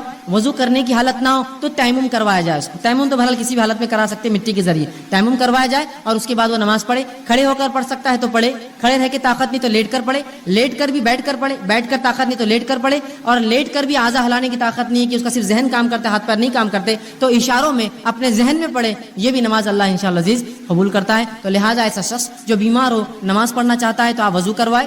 اور یاد رکھیے اگر اس کا پیشاب پاخانہ خود نکل جا رہا ہے, جو خود طہارت نہیں لے سکتا ہے, تو بھی کوئی حرج نہیں ہے, اس کا وضو کر سکتے کروائے. وضو کی بھی طاقت نہیں, تیمم کروائے, اس کے اس پیشاب پاخانے سے کوئی فرق نہیں پڑے گا. یاد رکھیے اس لیے کہ وہ بیمار ہے اور وہ تھیلی میں جمع ہوتا رہتا ہے. وہ وضو کرائے, وضو نہیں کر تیمم کروائے. تیمم کے بعد اٹھ سکتا ہے اٹھے, نہیں اٹھ سکتا بیٹھے, نہیں بیٹھ سکتا لیٹے, نہیں لیٹ سکتا اشاروں میں پڑھے. بالکل وہ ایسی نماز پڑھ سکتا ہے. اس میں کوئی نہیں, جیسا اسے آرام ہو اس کے اعتبار سے وہ نماز پڑھے. پلیگ کی بیماری جو پھیلتی ہے, ٹرانسمٹ ہوتی ہے, یہ بیماری یا وبا جہاں پھیل جائے تو یہ احکام ہے, جو شخص اس شہر میں ہو باہر نہ جائے اور دوسرا اس شہر کے لوگ اس شہر میں نہ جائے. اس میں کیا حکمت ہو سکتی ہے؟ جیسے کہ صحابہ کا انتقال بھی ہوا تھا جنہیں یہ احکام تھا کہ جہاں ہے وہاں سے رکے رہے, اور ایون ڈاکٹرز ٹریٹمنٹ کے لیے اس شہر میں بھی نہیں جا سکتے. برابر انہوں نے ایک سوال کیا, اسی سے متعلق ایک سوال اور تھا. محمد صلی اللہ علیہ وسلم نے کہا جزامی سے ایسے بھاگو جیسے تم شیر سے بھاگتے ہو, کیا یہ حدیث صحیح ہے؟ تو بہرحال ایک 2 سوال تھے. پہلی چیز تو یہ کہ پلیگ کے بارے میں انہوں نے کہا کہ جب وبا پھیل جائے تو جس علاقے میں وبا ہو وہاں کے لوگ باہر نہ آئے اور اندر کے لوگ باہر نہ جائیں. اس معاملے میں ہم کیا کریں اور اس میں کیا حکمت ہو سکتی ہے؟ تو دیکھیے حکمت یہی ہے کہ اگر ایک شہر میں وبا پھیلی ہے تو اچانک نہیں پھیلتی ہے, وہ کافی دیر تک وہاں وہ گندگی یا جو وجہ بنی ہے وہ ہوتی ہے, اس کے بعد اچانک بیماری ابھرتی ہے جس میں ہو سکتا ہے بہت سے لوگ جو لگ رہا ہے صحت مند ہو وہ بھی اس میں ملوث ہو. تو شریعت یہ چاہتی کہ وہ باہر نہ نکلے, وہیں رکے رہے, اور وہ لوگ جو باہر ہیں جو ابھی اندر نہیں آئے وہ باہر رکے رہے, اس لیے کہ ہو سکتا ہے ابھی چونکہ ان کو بیماری نہیں ہوئی ہو, خاموخواہ آنے سے بیماری ہو سکتی ہے. ٹھیک, لیکن اس کا مطلب ہرگز یہ نہیں ہے کہ جو اندر ہے ٹھیک یا جو باہر ہے وہ بیماری سے بچ گیا, جو اندر ہے وہ اس میں ملوث ہو جائیں گے. بہت سی بار وبا پھیلتی ہے, کئی لوگ مرتے ہیں لیکن خود علاج کرنے والے ڈاکٹرز نہیں مرتے ہیں, آس پڑوس والے نہیں مرتے, ماں باپ کو کچھ نہیں ہوتا ہے. جو بچے کے ماں باپ سمجھو بچے کا انتقال ہوگا وبا سے, وہ نہیں ہوتا. دوسرا, وبا شیطان کی طرف سے ہوتی ہے, اور نبی اکرم صلی اللہ علیہ وسلم نے اس امت کے لیے کہا کہ وبا پچھلی امتوں کے لیے عذاب تھی, اس امت کے لیے وبا جو ہے یہ باعث اجر ہے. جو انسان میری امت کا وبا میں مرے گا وہ باعث اجر اور ثواب کا مستحق ہوں گا. وبا پچھلی امتوں کے لیے یہ سزا تھی, اس امت کے لیے جزا ہے, بدلہ ملتا ہے. تو لہٰذا کوئی مسلمان اگر وبا میں مرتا ہے تو اس کو اجر ملتا ہے, اور جو اندر ہے وہ اندر رہے تاکہ بیماری باہر نہ پھیلے, جو باہر ہے وہ اندر نہ جائے تاکہ خاموخواہ جو ہے وہ بیماری وہ نہ ہو. لیکن اس کا قطعاً مطلب یہ نہیں کہ اندر والے بیمار ہو جائیں گے, باہر والے کبھی نہیں ہوں گے. اللہ جس کو چاہتا ہے جہاں چاہتا ہے بیماری بہرحال دے سکتا ہے. حکمت یہ ہے کہ لوگ خاموخواہ اپنے نفسوں پر ظلم نہ کریں, وہاں جا کر احتیاط ضروری ہے. بس احتیاطی پہلو بتانا ہے مقصد. بھائی نے ایک سوال کیا, جب ہم دکانوں سے کوئی چیز خریدتے ہیں, فروٹس خریدتے ہیں, تو وہ کھلے ہوتے ہیں, تو کیا اللہ تعالیٰ اس میں کوئی بیماری ڈالتا ہے؟ دیکھیے وہ حدیث جو ہے میں نے آپ کے سامنے رکھی تھی کہ اللہ رب العزت کوئی ایک دن ایسا ہوتا ہے سال میں جب بیماریوں کو نازل کرتا ہے, جو چیز کھلی ہوتی ہے بیماری اس میں داخل ہو جاتی ہے. تو لہٰذا اس حدیث کے تحت میں یہ کہوں گا کہ اگر پھل کاٹے بھی جائے تو کھلے نہ رکھے جائے, اس پہ کور چڑھا جائے, پولیتھین چڑھا جائے, پنی لگایا جائے, کچھ نہ کچھ کی سیفٹی کی جائے تاکہ ہو سکتا ہے حدیث کے زمانے میں یہ بھی آ سکتا ہے کہ کھلے پھل ہو جو کٹے ہوئے ہو اس میں بیماری جائے, یا پھر کھلے پھل ہونے کی وجہ سے خود بخود آپ دیکھیے کیڑے مکوڑے مکھی مچھر اس پہ آ جاتے ہیں کھلی چیز ہونے سے. تو لہٰذا بیچنے والوں کا کام ہے چیزیں ڈھک کر بیچے.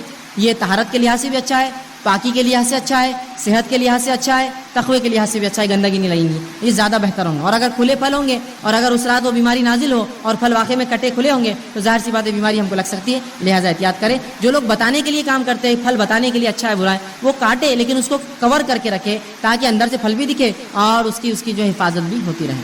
اگر کسی پر جادو کرے تو کیا معلوم کرے کہ اس پر جادو کیا گیا ہو اور کس اعضاء پر جادو کیا گیا ہو, یہ کس طرح معلوم کر سکتے ہیں, واضح کیجیے.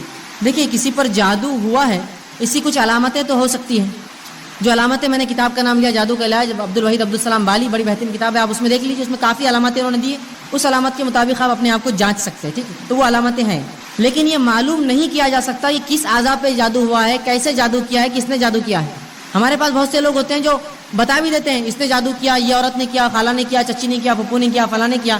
یہ معلوم تو کبھی نہیں ہو سکتا, اس لیے کہ جس ذریعے سے یہ آدمی معلوم کر رہا ہے اس کا مطلب یہ بھی جادوگر ہے, تبھی تو معلوم کر پا رہا ہے جادو کیسے ہوا ہے.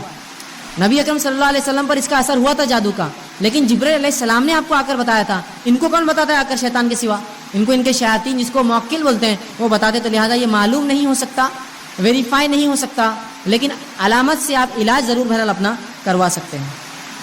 جی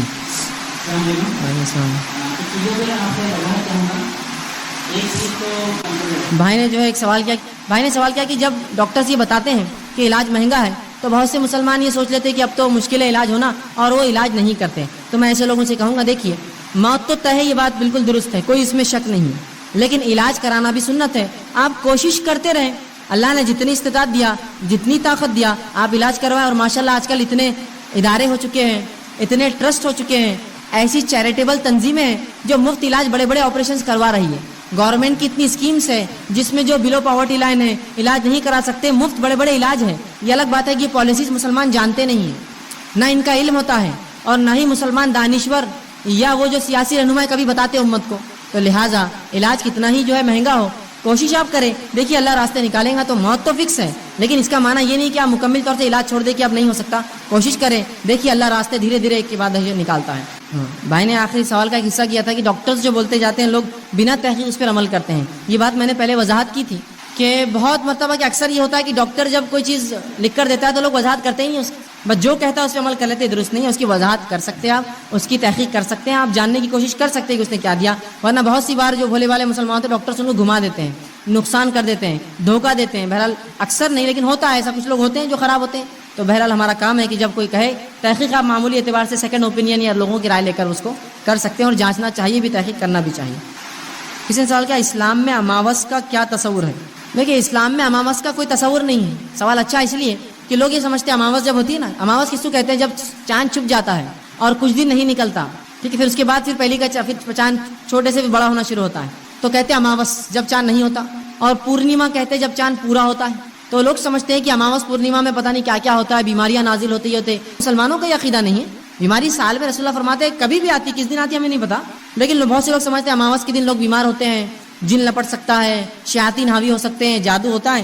یقیناً ایسا کچھ بھی نہیں, یاد رکھیے اس کی کوئی حقیقت نہیں ہے, نہ ہی اس میں کوئی بیماریاں نازل کرتا ہے اللہ, نہ ہی چاند کا چھپنا کوئی بری چیز ہے. قرآن میں اللہ کے رسول سے سوال ہوا یہ چاند چھوٹا بڑا کیوں ہوتا ہے, اللہ نے جواب دیا اس لیے تاکہ تم مہینوں کی گنتی پوری کرو, ایام جانو کون سے دن چل رہے ہیں, بس یہی ہے. یہ نہیں کہا چھپ جاتا ہے تو خطرناک ہو جاتا ہے, دکھ جاتا ہے تو بہت فائدہ ہوتا ہے, ایسا کچھ بھی نہیں ہے. اس لیے اس کے چھپنے اور نکلنے سے ان کی صحت پر, جسم پر, تقدیر پر اور معاملات پر, مال و دولت پر, اولاد پر اثر ہوتا ہے. ایسا شریعت میں کچھ بھی نہیں ہے. اور مسلمان اس کو تھوڑا الگ نام سے پکارتے ہیں. اماوس کو کہتے ہیں اقرب, چاند چھپا ہوا ہے. شادی کی تاریخ طے کرنا تو پہلے وہ جنتری لاتے ہیں, جنتری میں دیکھتے اقرب تو نہیں ہے نا, اقرب ہے تو پھر شادی نہیں ہو سکتی. نبی اکرم صلی اللہ علیہ وسلم فرماتے ہیں حدیث میں, جس کو کسی چیز کے عمل نے, کسی بد فعلی نہیں, جس کو کہیں گے جس کو کسی فعال نے کسی عمل سے روک دیا, جس کو کسی بد شگونی نے کسی عمل سے روک دیا, اس نے بھی شرک کیا. بد شگونی, اقرب ہے تو شادی اچھی نہیں ہو سکتی, مت کرو, یہ بد شگونی درست نہیں, یاد رکھیے. شگون شریعت میں کچھ بھی نہیں ہے. ہر چیز, ہر دن, ہر رات, ہر پہلو, ہر گھڑی اچھی ہے, سوائے اس کے کہ اس آدمی کے اعمال اچھا یا برا کرتے ہیں. اس کے عمل سے نحوست آتی ہے نہیں آتی ہے، لیکن کوئی دن کوئی گھڑی منحوس اور اچھی اور بری یاد رکھیے نہیں ہوتی. لہٰذا اماواس کا کوئی تصور نہیں ہے. آپ نکاح کر سکتے ہیں، بیماری کا اس سے بہرحال کوئی تعلق نہیں ہے، اور شریعت میں اس کا کوئی مقام نہیں ہے کہ اچھا اور برا ہونا یا اس میں شادی طے کرنا نہیں کرنا، ایسا کچھ بھی نہیں ہوگا. جی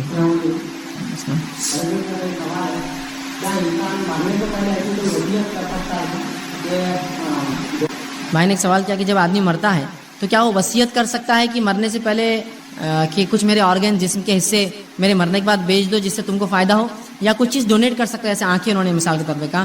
دیکھیے سب سے پہلی چیز تو یہ ہے، جب کوئی چیز مر جاتا ہے، کوئی مر جاتا ہے تو شریعت میں اس کی حرمت ہے، اس میں کچھ ڈالا نہیں جائے گا، اس میں سے کچھ نکالا نہیں جائے گا. یہ بات ان کے لیے بھی ہے جو مرنے کے بعد ایک ایک تولا سرما ڈالتے میت کی آنکھ میں، کچھ ڈالا نہیں جائے گا اس کے اندر اور کچھ نکالا نہیں جائے گا اس کے اندر سے. آپ کو کس نے حق دیا اس کی آنکھوں میں سرما ڈالنے کا؟ سنت سے ثابت نہیں کہ آنکھوں میں سرما ڈالنا میت. تو کچھ ڈالنا اور کچھ نکالنا اس سے جائز نہیں. بہت سے لوگ مرنے کے بعد داڑھی کاٹ دیتے، لوگ بولتے ہیں ان کی زندگی میں داڑھی نہیں تھی، بیماری کی وجہ سے رکھے تھے کاٹ دیتے ہیں. آپ کو کیا معلوم بیماری میں نیت کر لیا ہوگا، آپ کیوں نکال دیتے؟ کچھ نکالنا نہیں اور کچھ ڈالنا نہیں ہے، جیسا تھا ویسی اس کی حالت رہیں گی، یاد رکھیں ٹھیک ہے. لہٰذا اب آرگن نکالنا تو ظاہر سی بات ہے میت کی حرمت ہے، لہٰذا اس میں سے کچھ نکالا نہیں جا سکتا. اب رہا معاملہ یہ کہ زندگی میں کیا وہ کچھ چیزیں دے سکتا ہے، تو یاد رکھیے آرگن اگر وہ ڈونیٹ کرنا چاہتا ہے تو آرگن صرف ڈونیٹ کیا جا سکتے ہیں، لیکن آرگن سیل نہیں کیا جا سکتے. علماء نے جو وجوہات کی بنیاد پر آرگن دیے جا سکتے یہ بتائی کہ اگر وہ انسان جو آرگن دے رہا ہے اس کی صحت پر کوئی اثر نہ پڑے، پہلی شرط. دوسرا، وہ جس کو دے رہا ہے آرگن معلوم ہو وہ کون ہو. تیسرا، کہ وہ بغیر پیسے کے دیں گا. مثال کے طور پر والد یا والدہ کی کڈنی خراب ہو گئی تو نوجوان لڑکا اگر ایک کڈنی پہ سروائیو کر سکتا ہے، ڈاکٹرز پرمٹ کرتے ہیں، تو ایک کڈنی اپنی والدہ والدہ کو دے سکتا ہے. اس لیے اس میں کوئی حرج نہیں. بیچ نہیں سکتا، یاد رکھیے. ڈونیٹ کر سکتا ہے، پیسے کیا اس میں شرط نہیں لگا سکتی. کس کو دیا جا رہا معلوم ہو وہ آرگن، اور وہ دینے سے میرے جسم میں کوئی نقصان نہ آئے. تب ہو سکتا ہے ایسا آپ کو کسی خون دینا ہے، خون دے سکتے آپ. پہلی شرط کہ آپ کے جسم میں کوئی کمزوری نہ آئے. دوسری شرط کہ آپ پیسوں سے بیچے نہ. تیسرا کس کو دیا جا رہا آپ کو معلوم. سیم معاملہ دوسری اعضاء کا ہوگا. چاہے پھر اگر آپ کی والد والدہ رشتہ دار میں کسی کی آنکھ نہیں ہے، آپ چاہتے ہیں کہ وہ کافی اہل علم ہے، اس کی آنکھ آ جائیں گی تو اس کو کافی فائدہ ہوگا، نابینا ہو گیا ہے، آپ ایک آنکھ ڈونیٹ کرنے سے آپ کے جسم کو نقصان نہیں ہے، آپ وہ آنکھ اس کو نہ بیچے اور آپ کس کو دے رہے آپ کو پتا ہو، تو بہرحال کوئی حرج نہیں. تو زندگی کے اندر وہ آرگنس جو زائد ہے اور ڈاکٹر یا پرمٹ کرتے ہیں کہ اس سے صحت پہ کوئی عذر نہیں ہوگا اور وہ ڈونیٹ کر دے کسی کو بنا کسی قیمت کے، تو درست ہوگا. ورنہ اگر پیسوں سے بیچا جائے گا تو یہ ایک بزنس ہو جائے گا، ٹھیک ہے، اور یہ بہت خطرناک سچویشن آئیں گی. تو لہٰذا آرگنس مرنے کے بعد نکالنا درست نہیں ہے. جیتے جی وہ آرگنس وہ چیزیں ڈونیٹ کی جا سکتی ہے جو اس کے استعمال سے زائد یا کم پہ بھی وہ سروائیو اور جی سکتا ہے تو دیا جا سکتا ہے، وہ 3 شرائط کے ساتھ. میں نے ایک سوال کیا کہ بیماری تو گناہ کو ختم کر دیتی ایک مومن کے، تو ایک آدمی اگر خود سے بیمار ہو تو کیا اس کی بیماری سے گناہ معاف ہوں گے؟ تو یاد رکھیے خود سے بیمار ہونے سے نہیں ہوں گے. کہ آپ سوچیں گے بھیگ جاؤں گا، بھیگنے سے گناہ معاف ہوں گے، بخار آئے گا تو بخار حدیث میں بخار سے گناہ ہوتے ہیں، اس سے نہیں ہوں گے. تو صحت کو خراب کرنا، اس لیے کہ صحت کی حفاظت فرض ہے. اس کے باوجود اگر بیمار ہو جائے تو اللہ رب العزت کیا ہے، پھر گناہوں کو معاف کرتا ہے. ٹھیک ہے، یہ اس سے مراد ہے، نہ کہ آپ خاص طور سے جائے اپنے آپ کو بیمار کرے. اور ایسا ایک واقعہ آتا ہے، آپ صلی اللہ علیہ وسلم ایک صحابی کے پاس گئے جو بہت شدید بخار میں تھے. آپ نے اس صحابی کے تعلق سے دریافت کیا، کہا علاج بھی کیا، فرق نہیں پڑتا ہے. آپ نے ان سے پوچھا کیا تو نے کوئی دعا کی؟ تو کہا اللہ کے رسول ایک دعا کی، اللہ پورے میرے گناہوں کا بدلہ دنیا میں لے لے. کہا اس دعا کی وجہ سے تیری بیماری بڑھ گئی ہے، اتنا علاج کیا جا رہا ہے، شفا نہیں ہو رہی ہے. تو کہا ایسی دعا مت مانگو کر اللہ سے، ایسی دعا مانگو اے اللہ دنیا بھی بہتر کر اور آخرت بھی بہتر کر. یہ نہیں کہ مجھے پوری سزا دے دے، بلکہ دنیا اللہ بہتر کر، میرے گناہ معاف کر اور آخرت بھی میری بہتر کر. یہ کیوں کہا تم نے اپنے؟ کہا دعا واپس لو اپنی. ٹھیک ہے، تو لہٰذا خامخواہ بیمار ہونا اس سے گناہ معاف نہیں ہوں گے، ہو جائے تو ایک الگ شکل ہے. السلام.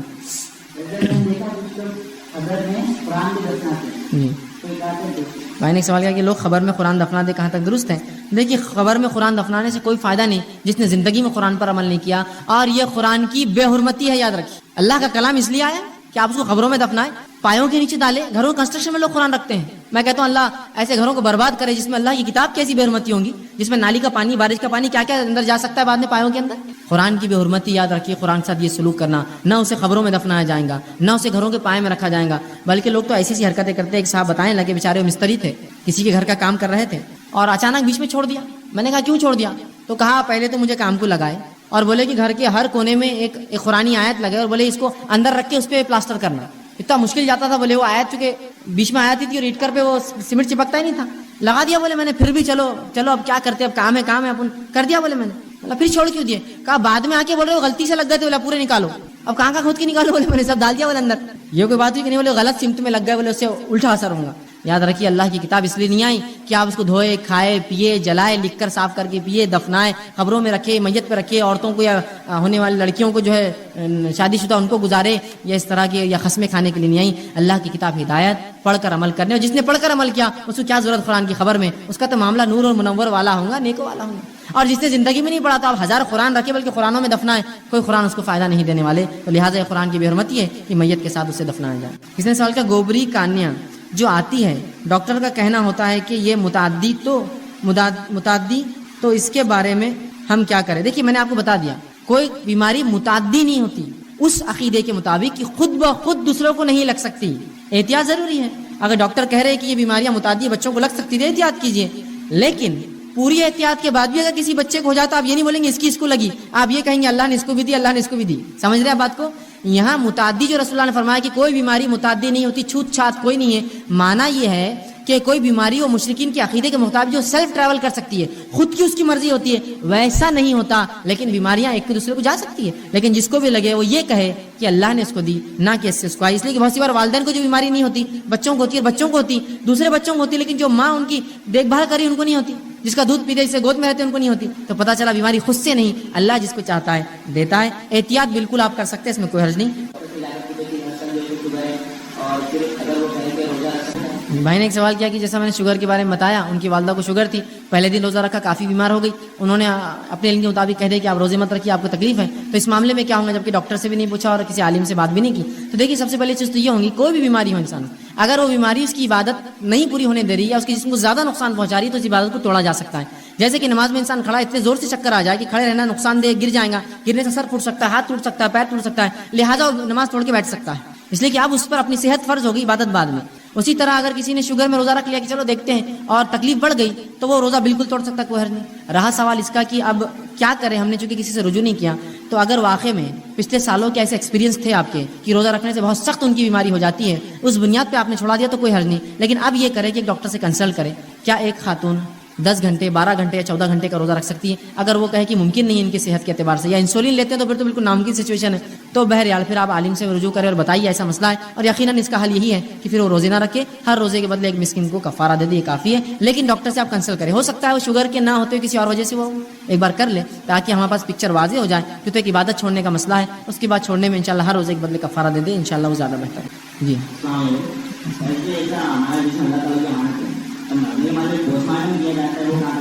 بھائی نے ایک سوال کیا کہ انسانی جسم اللہ کی امانت ہے، یہ محترم ہے، تو اس کو پوسٹ مارٹم کرنا کیسا؟ تو دیکھیے پوسٹ مارٹم کرنا یہ درست نہیں ہوگا، سوائے اس کے کہ بہت زیادہ شرعی مجبوریاں ہوں۔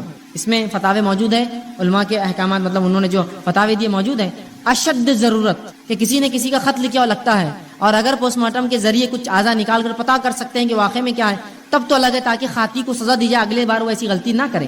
لیکن عام حالت میں کہوں گا اس سے اجتناب کرنا ہی بہتر ہے۔ انسانی جسم محترم ہوتا ہے، جیسا ہے ویسی جانا چاہیے، تو احتیاط کرے۔ اگر ہو سکتا ہے کسی ذریعے سے آپ اس کا پوسٹ مارٹم ٹال کر اس کی لاش نکال لے اور دفنا دے، یہ بہت زیادہ خیر اور بہتر ہوں اس شخص کے لیے۔ لیکن پھر بھی اگر ایمان والا تھا، اچھا عقیدے والا تھا، تو اس سے کوئی بہت بڑا فرق نہیں پڑے گا۔ لیکن احتیاط تو اپنی جگہ ضروری ہے کہ ہم ایسے پوسٹ مارٹم سے احتیاط کریں، اس سے بچیں، سوائے شرعی عذر کے ایسا کام ہم بالکل نہ کریں، وہ زیادہ بہتر ہے۔ سوال یہ ہے کہ کیا وہ لوگ جو لا الہ الا اللہ مرتے وقت پڑھتے تو کیا صرف نیک لوگوں سے لا الہ نکلتا ہے، یا وہ لوگ بھی جو دنیا میں کوئی برے اعمال کرتے ہیں ان سے بھی نکل سکتا ہے، یا وہ صرف جو جنتی عمل کرتے ہیں ان سے؟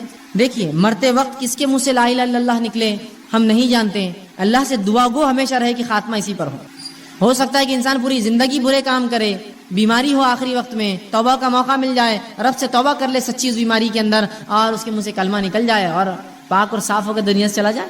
اسی لیے کہا جاتا ہے کسی کی موت جب تک آپ نے نہیں دیکھی اس کے عقیدے پر، اس کے ایمان پہ ٹپنی مت دیجیے کہ ایسا مرا ہوں گا فلاں مرا ہوں، نہیں، ہم نہیں جانتے۔ ہو سکتا ہے ایک پرلے درجے کا کافر ہو، اپنے موت کے آخر وقت میں ایمان لا چکا ہو، اور جب مرا ہو اللہ کے پاس تو اس کے درجے ہم سے اونچے ہوتا ہے اس۔ تو لہٰذا یہ ہر اس شخص سے اللہ نکلوا سکتا ہے کلمہ جس سے وہ چاہتا ہے۔ ہم ہمیشہ زندگی میں دعا گو رہے اکثر یہ، لیکن اس کا مطلب یہ نہیں کہ ارے کچھ بھی عمل کرو اس کا مطلب آخر وقت میں اللہ ہوگا۔ اکثر جو انسان جس طریقے پہ زندگی گزارتا ہے عموماً دیکھا گیا وہی الفاظ اس کے منہ سے نکلتے ہیں۔ تو ہم ہمیشہ کوشش کریں اللہ کا ذکر اذکار کرتے رہے، نیک بنتے رہیں، ہو سکتا ہے اس نیکی کی وجہ سے اللہ نکال دے، لیکن یہ بھی ہو سکتا ہے کہ کوئی بد آدمی رہا ہو، سچی توبہ کیا ہو، اللہ قبول کر لے اور اس کو بھی آخری وقت میں جو منہ سے لا الہ الا اللہ نکل جائے۔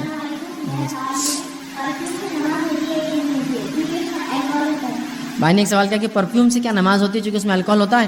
دیکھیے پرفیومس میں جو الکوہل ہوتا ہے وہ الکوہل نہیں ہوتا ہے جو پیا جاتا ہے. آئسومرس ہوتے ہیں, الکوہل کے ٹائپس ہوتے ہیں, ٹھیک ہے, آئسو پروپیل, آئسو ایتھیل, آئسو میتھل, اس کے آئسومرس ہوتے ہیں. لہٰذا وہ شراب نہیں ہوتے, وہ الکوہل نہیں ہوتا جو پیا جاتا ہے. یہ کیمیکل فارمولا ہوتا ہے, کوئی اسے پیے گا تو اس کی زبان سب گل جائیں گے, سڑ جائیں گے, کیونکہ وہ بہت تیز ہوتا ہے, ٹھیک ہے, اور وہ کیمیکل ہوتا ہے. تو چونکہ پرفیوم سے وہ کیمیکل والا الکوہل ہوتا ہے, لہٰذا اس کے استعمال میں انشاءاللہ عزیز کوئی حرج نہیں ہوگا, ٹھیک ہے, چونکہ وہ پینے والا نہیں ہوتا ہے. کسی نے انٹرنیٹ کے ذریعے ایک سوال کیا انسولین لینا حرام ہے حلال؟ تو بہرحال میں سمجھتا ہوں انسولین میں ایسی کوئی چیز تو نہیں ہے کہ جو حرام کرے اس چیز کو, لہٰذا اس میں اگر جائز اشیاء آتا ہے جو انسانی جسم کو مدد کرتے ہیں, تقویت دیتے ہیں اس کے کھانے کے ختم کرنے میں اور شوگر کے لیول کو کم کرنے میں, جو کہ اس کا جسم نہیں پیدا کر پاتا, تو بہرحال میں سمجھتا ہوں لینے میں اس کے لیے بہرحال کوئی حرج نہیں.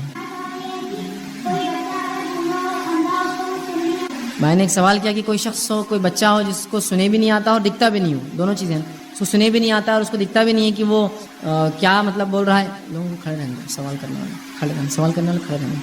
جو شخص جو ہے بچہ ہے جس کو سنے بھی نہیں آتا اور دکھتا بھی نہیں, ایسا شخص نماز پڑھنا چاہتا تو بھی ظاہر سی بات ہے, دکھتا بھی نہیں اس کو اور سنے نہیں آتا تو نہ اس نے نماز سیکھ سکتا ہے, نہ اس نے کبھی کسی کو دیکھا ہوگا کہ نماز کیسی پڑھی جاتی ہے, تو کیا ایسا شخص جنتی ہوگا؟ تو دیکھیے ایسے لوگ جو گونگے اور بہرے ہو پیدائش, نابینا بھی ہو سکتا ہے اس میں, لیکن کیونکہ کبھی کبھار ہوتا ہے کہ نابینا سنتا اور بولتا ہے, دیکھ نہیں سکتا, تو اب اس میں یہ بھی شامل کر سکتے ہیں گونگا اور بہرا ہو جو کبھی سن نہیں سکا, جس سے عمل نہیں کر پائے گا, دیکھ نہیں سکا, یا اندھا ہو جو دیکھ نہیں سکا اور بہرا اور گونگا بھی ہو جس سے عمل دیکھ نہیں سکا, اور عموماً جو لوگ سن نہیں سکتے بول بھی نہیں پاتے اس لیے کہ سنے نہیں آتا تو کبھی بولنا بھی نہیں سیکھتے ہو, تو عموماً بہرے لوگ گونگے بھی ہوتے ہیں. کبھی کبھار گونگے جو بہرے نہیں ہوتے کچھ نہ کچھ بول لیتے, لیکن جو بہرے ہوتے ہیں گونگے بھی ہوتے ہیں, اس لیے کبھی سنتے نہیں تو بولتے بھی نہیں. ایسے لوگ. اسی طرح وہ بوڑھا جو اتنے بڑھاپے میں انتقال کرا ہو کہ جب اسلام آیا تو اس کی عقل ماری گئی ہو, اس کو کچھ سمجھ میں نہیں آتا تھا, تب اسلام آیا وہاں. اسی طرح وہ لوگ جو قوم جو ہے گزر گئی جس تک کوئی ڈرانے والا آیا ہی نہیں کبھی, اصحاب فطرہ کہتے ہیں, ایسی قوم جس تک کوئی ڈرانے والا کبھی آیا ہی نہیں. وہ شخص جو پاگل ہو گیا, جو پوری زندگی پاگل رہا اور اسی میں موت آ گئی, ایسے لوگوں کے لیے حدیث میں آتا ہے کہ روز قیامت انہیں الگ کیا جائے گا, اور ان لوگوں کے پاس اللہ جو قوم میں وہ تھے اس قوم کا رسول بھیجیں گا, اور وہ رسول آ کر ان کو دعوت اسلام دیں گا, ٹھیک ہے. جو اس کی دعوت قبول کر لیں گے وہ جنت میں جائیں گے, جو وہاں انکار کریں گے وہ جہنم میں جائیں گے. اس لیے کہ دنیا میں مقصد تھا اطاعت, اگر وہاں بھی اطاعت کر لے, چونکہ یہاں وہ گونگے بہرے اندھے کانے بوڑھے سمجھدار نہیں تھے, پاگل تھے, تو وہاں ان کو اطاعت کرنا ہے, مان لے تو جنت, نہ مانے تو جہنم. دوسری ایک روایت میں جو آتا ہے مسند احمد کی, وہ یہ ہے ایسے لوگوں کو اللہ رب العزت جمع کریں گا اور کہیں گا جہنم میں کود جاؤ. جو جہنم میں کود جائیں گا اللہ اس کو جنت میں ڈالے گا, جو نہیں کودیں گا اسے جہنم میں ڈالے گا. اس لیے کہ دنیا میں مقصد تھا اللہ کی اطاعت, اگر رب کہہ رہا ہے کود جاؤ تو کود جانا ہے, نہیں کودیں گے تو پکڑ ہوں گی. سمجھے آپ بات کو؟ تو روز قیامت جو لوگ واقعتاً کچھ سن نہیں پائے, دیکھ نہیں پائے, جسے سیکھ نہیں پائے, نماز روزہ کچھ نہیں پتا بیچاروں کو, ایسے لوگ روز قیامت اللہ ان کے پاس نبی اور رسول بھیجیں گا, وہ انہیں دعوت دیں گے یا پھر جہنم میں کودنے کا حکم دیں گا. بہرحال کیا کس کے ساتھ ہوگا واللہ عالم بالصواب, ہم نہیں جانتے, لیکن یہ ہوگا اطاعت جو کرے گا اس کو جنت ملیں گی, جو نہیں کرے گا وہ جہنم میں جائے گا. قرآنی آیت پڑھ کر پانی پہ دم کرنے سے کیا پانی مکروہ ہو جاتا ہے؟ دیکھیے قرآنی آیت پڑھ کر آپ انسان پہ دم کرے زیادہ افضل ہے. اگر دم نہ کر سکتے تو آپ پانی پر بھی دم کر سکتے, جو پانی وہ استعمال کرے, وضو کرے اس سے, غسل کرے اس سے, تکلیف کی جگہ پر بہائے, سر پر ڈالے, یا جو بھی ہے یہ بھی کیا جا سکتا, کوئی مسئلہ نہیں. علماء کا اختلاف جس مسئلے میں وہ یہ ہے کہ دم کر کے پینا چاہیے نہ پینا چاہیے, اور دونوں کی اپنی دلیل ہے, کچھ نے کہا نہیں اور کچھ نے کہا ہاں. بہرحال تو یہ بیماری کی کثرت, اس کی قوت اور اس کی تکلیف کے مطابق کہا جا سکتا ہے کہ امراض جسمانی اندر ہے جس کی وجہ سے دم کیا گیا, پانی پینے سے فائدہ ہو تو دم کر کے پی سکتا ہے, لیکن امراض ظاہری ہے تو پینے کی ضرورت نہیں. وہ جو باطنی طور سے اوپر سے لگائے, ہاتھ دکھ رہا ہے تو پانی اوپر سے بھائی دم کیا ہوا, چہرے پر ڈالے, آنکھوں میں تکلیف ہے تو آنکھیں دھوئے اس سے, وضو میں ملا کر وضو کرے یا غسل کے پانی میں ڈال کے کرے. تو اس طرح سے اگر پانی استعمال کیا جائے دم کر کے تو میں سمجھتا ہوں شرعی بات ہے کوئی حرج نہیں, لیکن خود دم کرنا فزیکل سامنے یہ زیادہ بہتر ہے. اس لیے کہ نبی اکرم صلی اللہ علیہ وسلم نے ماں عائشہ سے کہا تھا مجھ پر دم کرو, وہ معوذتین پڑھتی, اور دم کا طریقہ یہ ہوتا ہے کہ آپ ایسا پھونکے جس میں تھوڑا تھوک لوا بڑے, اور پھر اس کو ایسا پھیرے اس چیز پہ, اس تکلیف کی جگہ پہ, چہرے پہ, سر پر, اعضاء پر, تکلیف والی جگہ پہ پھیر سکتے ہیں. میں نے ایک اچھا سوال کیا کہ جیسا میں نے کہا کہ دم جو کی جاتی چیزیں اگر شرک نہ ہو تو دم کیا جا سکتا ہے, اور یہ بات واضح تھی کہ یہ مراد قرآن سے ہٹ کر کچھ چیزیں ہیں, کچھ دعائیں ہیں, کچھ ذکر و اذکار ہے. اس معاملے میں یاد رکھیے وہ باتیں جو دم کی جا رہی ہے, رقیہ کے طور پہ پھونک کر پڑھی جا رہی ہے, یہ جو آدمی پڑھنے والا ہے اس کا عقیدہ بہت زیادہ اہم ہے اس کے پھونکنے اور دم کرنے پر. تو لہٰذا اگر کوئی مسلمان ہو اور وہ قرآن حدیث سے ہٹ کر کچھ ایسے کلمات ادا کرتا ہے جن کلمات میں شرک بالکل نہ ہو, بدعت خرافات نہ ہو, شیاطین کو خوش کرنا, جنوں کو خوش کرنا, یا بڑے بڑے کافروں کے نام لینا نہ ہو, جیسا لوگ تعویذات دیتے ہیں اس میں کافروں کے نام لکھتے ہیں, ایسا کچھ بھی نہ ہو، بالکل پاک ہو اور واضح الفاظ اس میں رب کو وہ خوش کرتا ہے. تو لہٰذا اگر ویسے کلمات پڑھ لے، ویسے قرآن حدیث میں ایسے کلمات ہے، پھر بھی اگر ہو جس میں شرک نہ ہو تو وہ پڑھ کر دم کر سکتا ہے، اس میں کوئی حرج نہیں.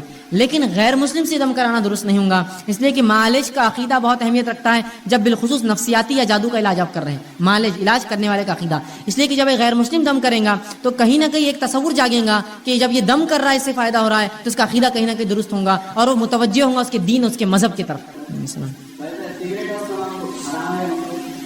بھائی نے سوال کیا سگریٹ یا تمباکو حرام ہے مکروہ؟ تو یاد رکھیے سگریٹ اور تمباکو یہ حرام ہے، یہ حرام ہے. ہر وہ چیز جس سے انسانی نفس کو، جان کو نقصان ہوتا ہو وہ حرام ہے نا.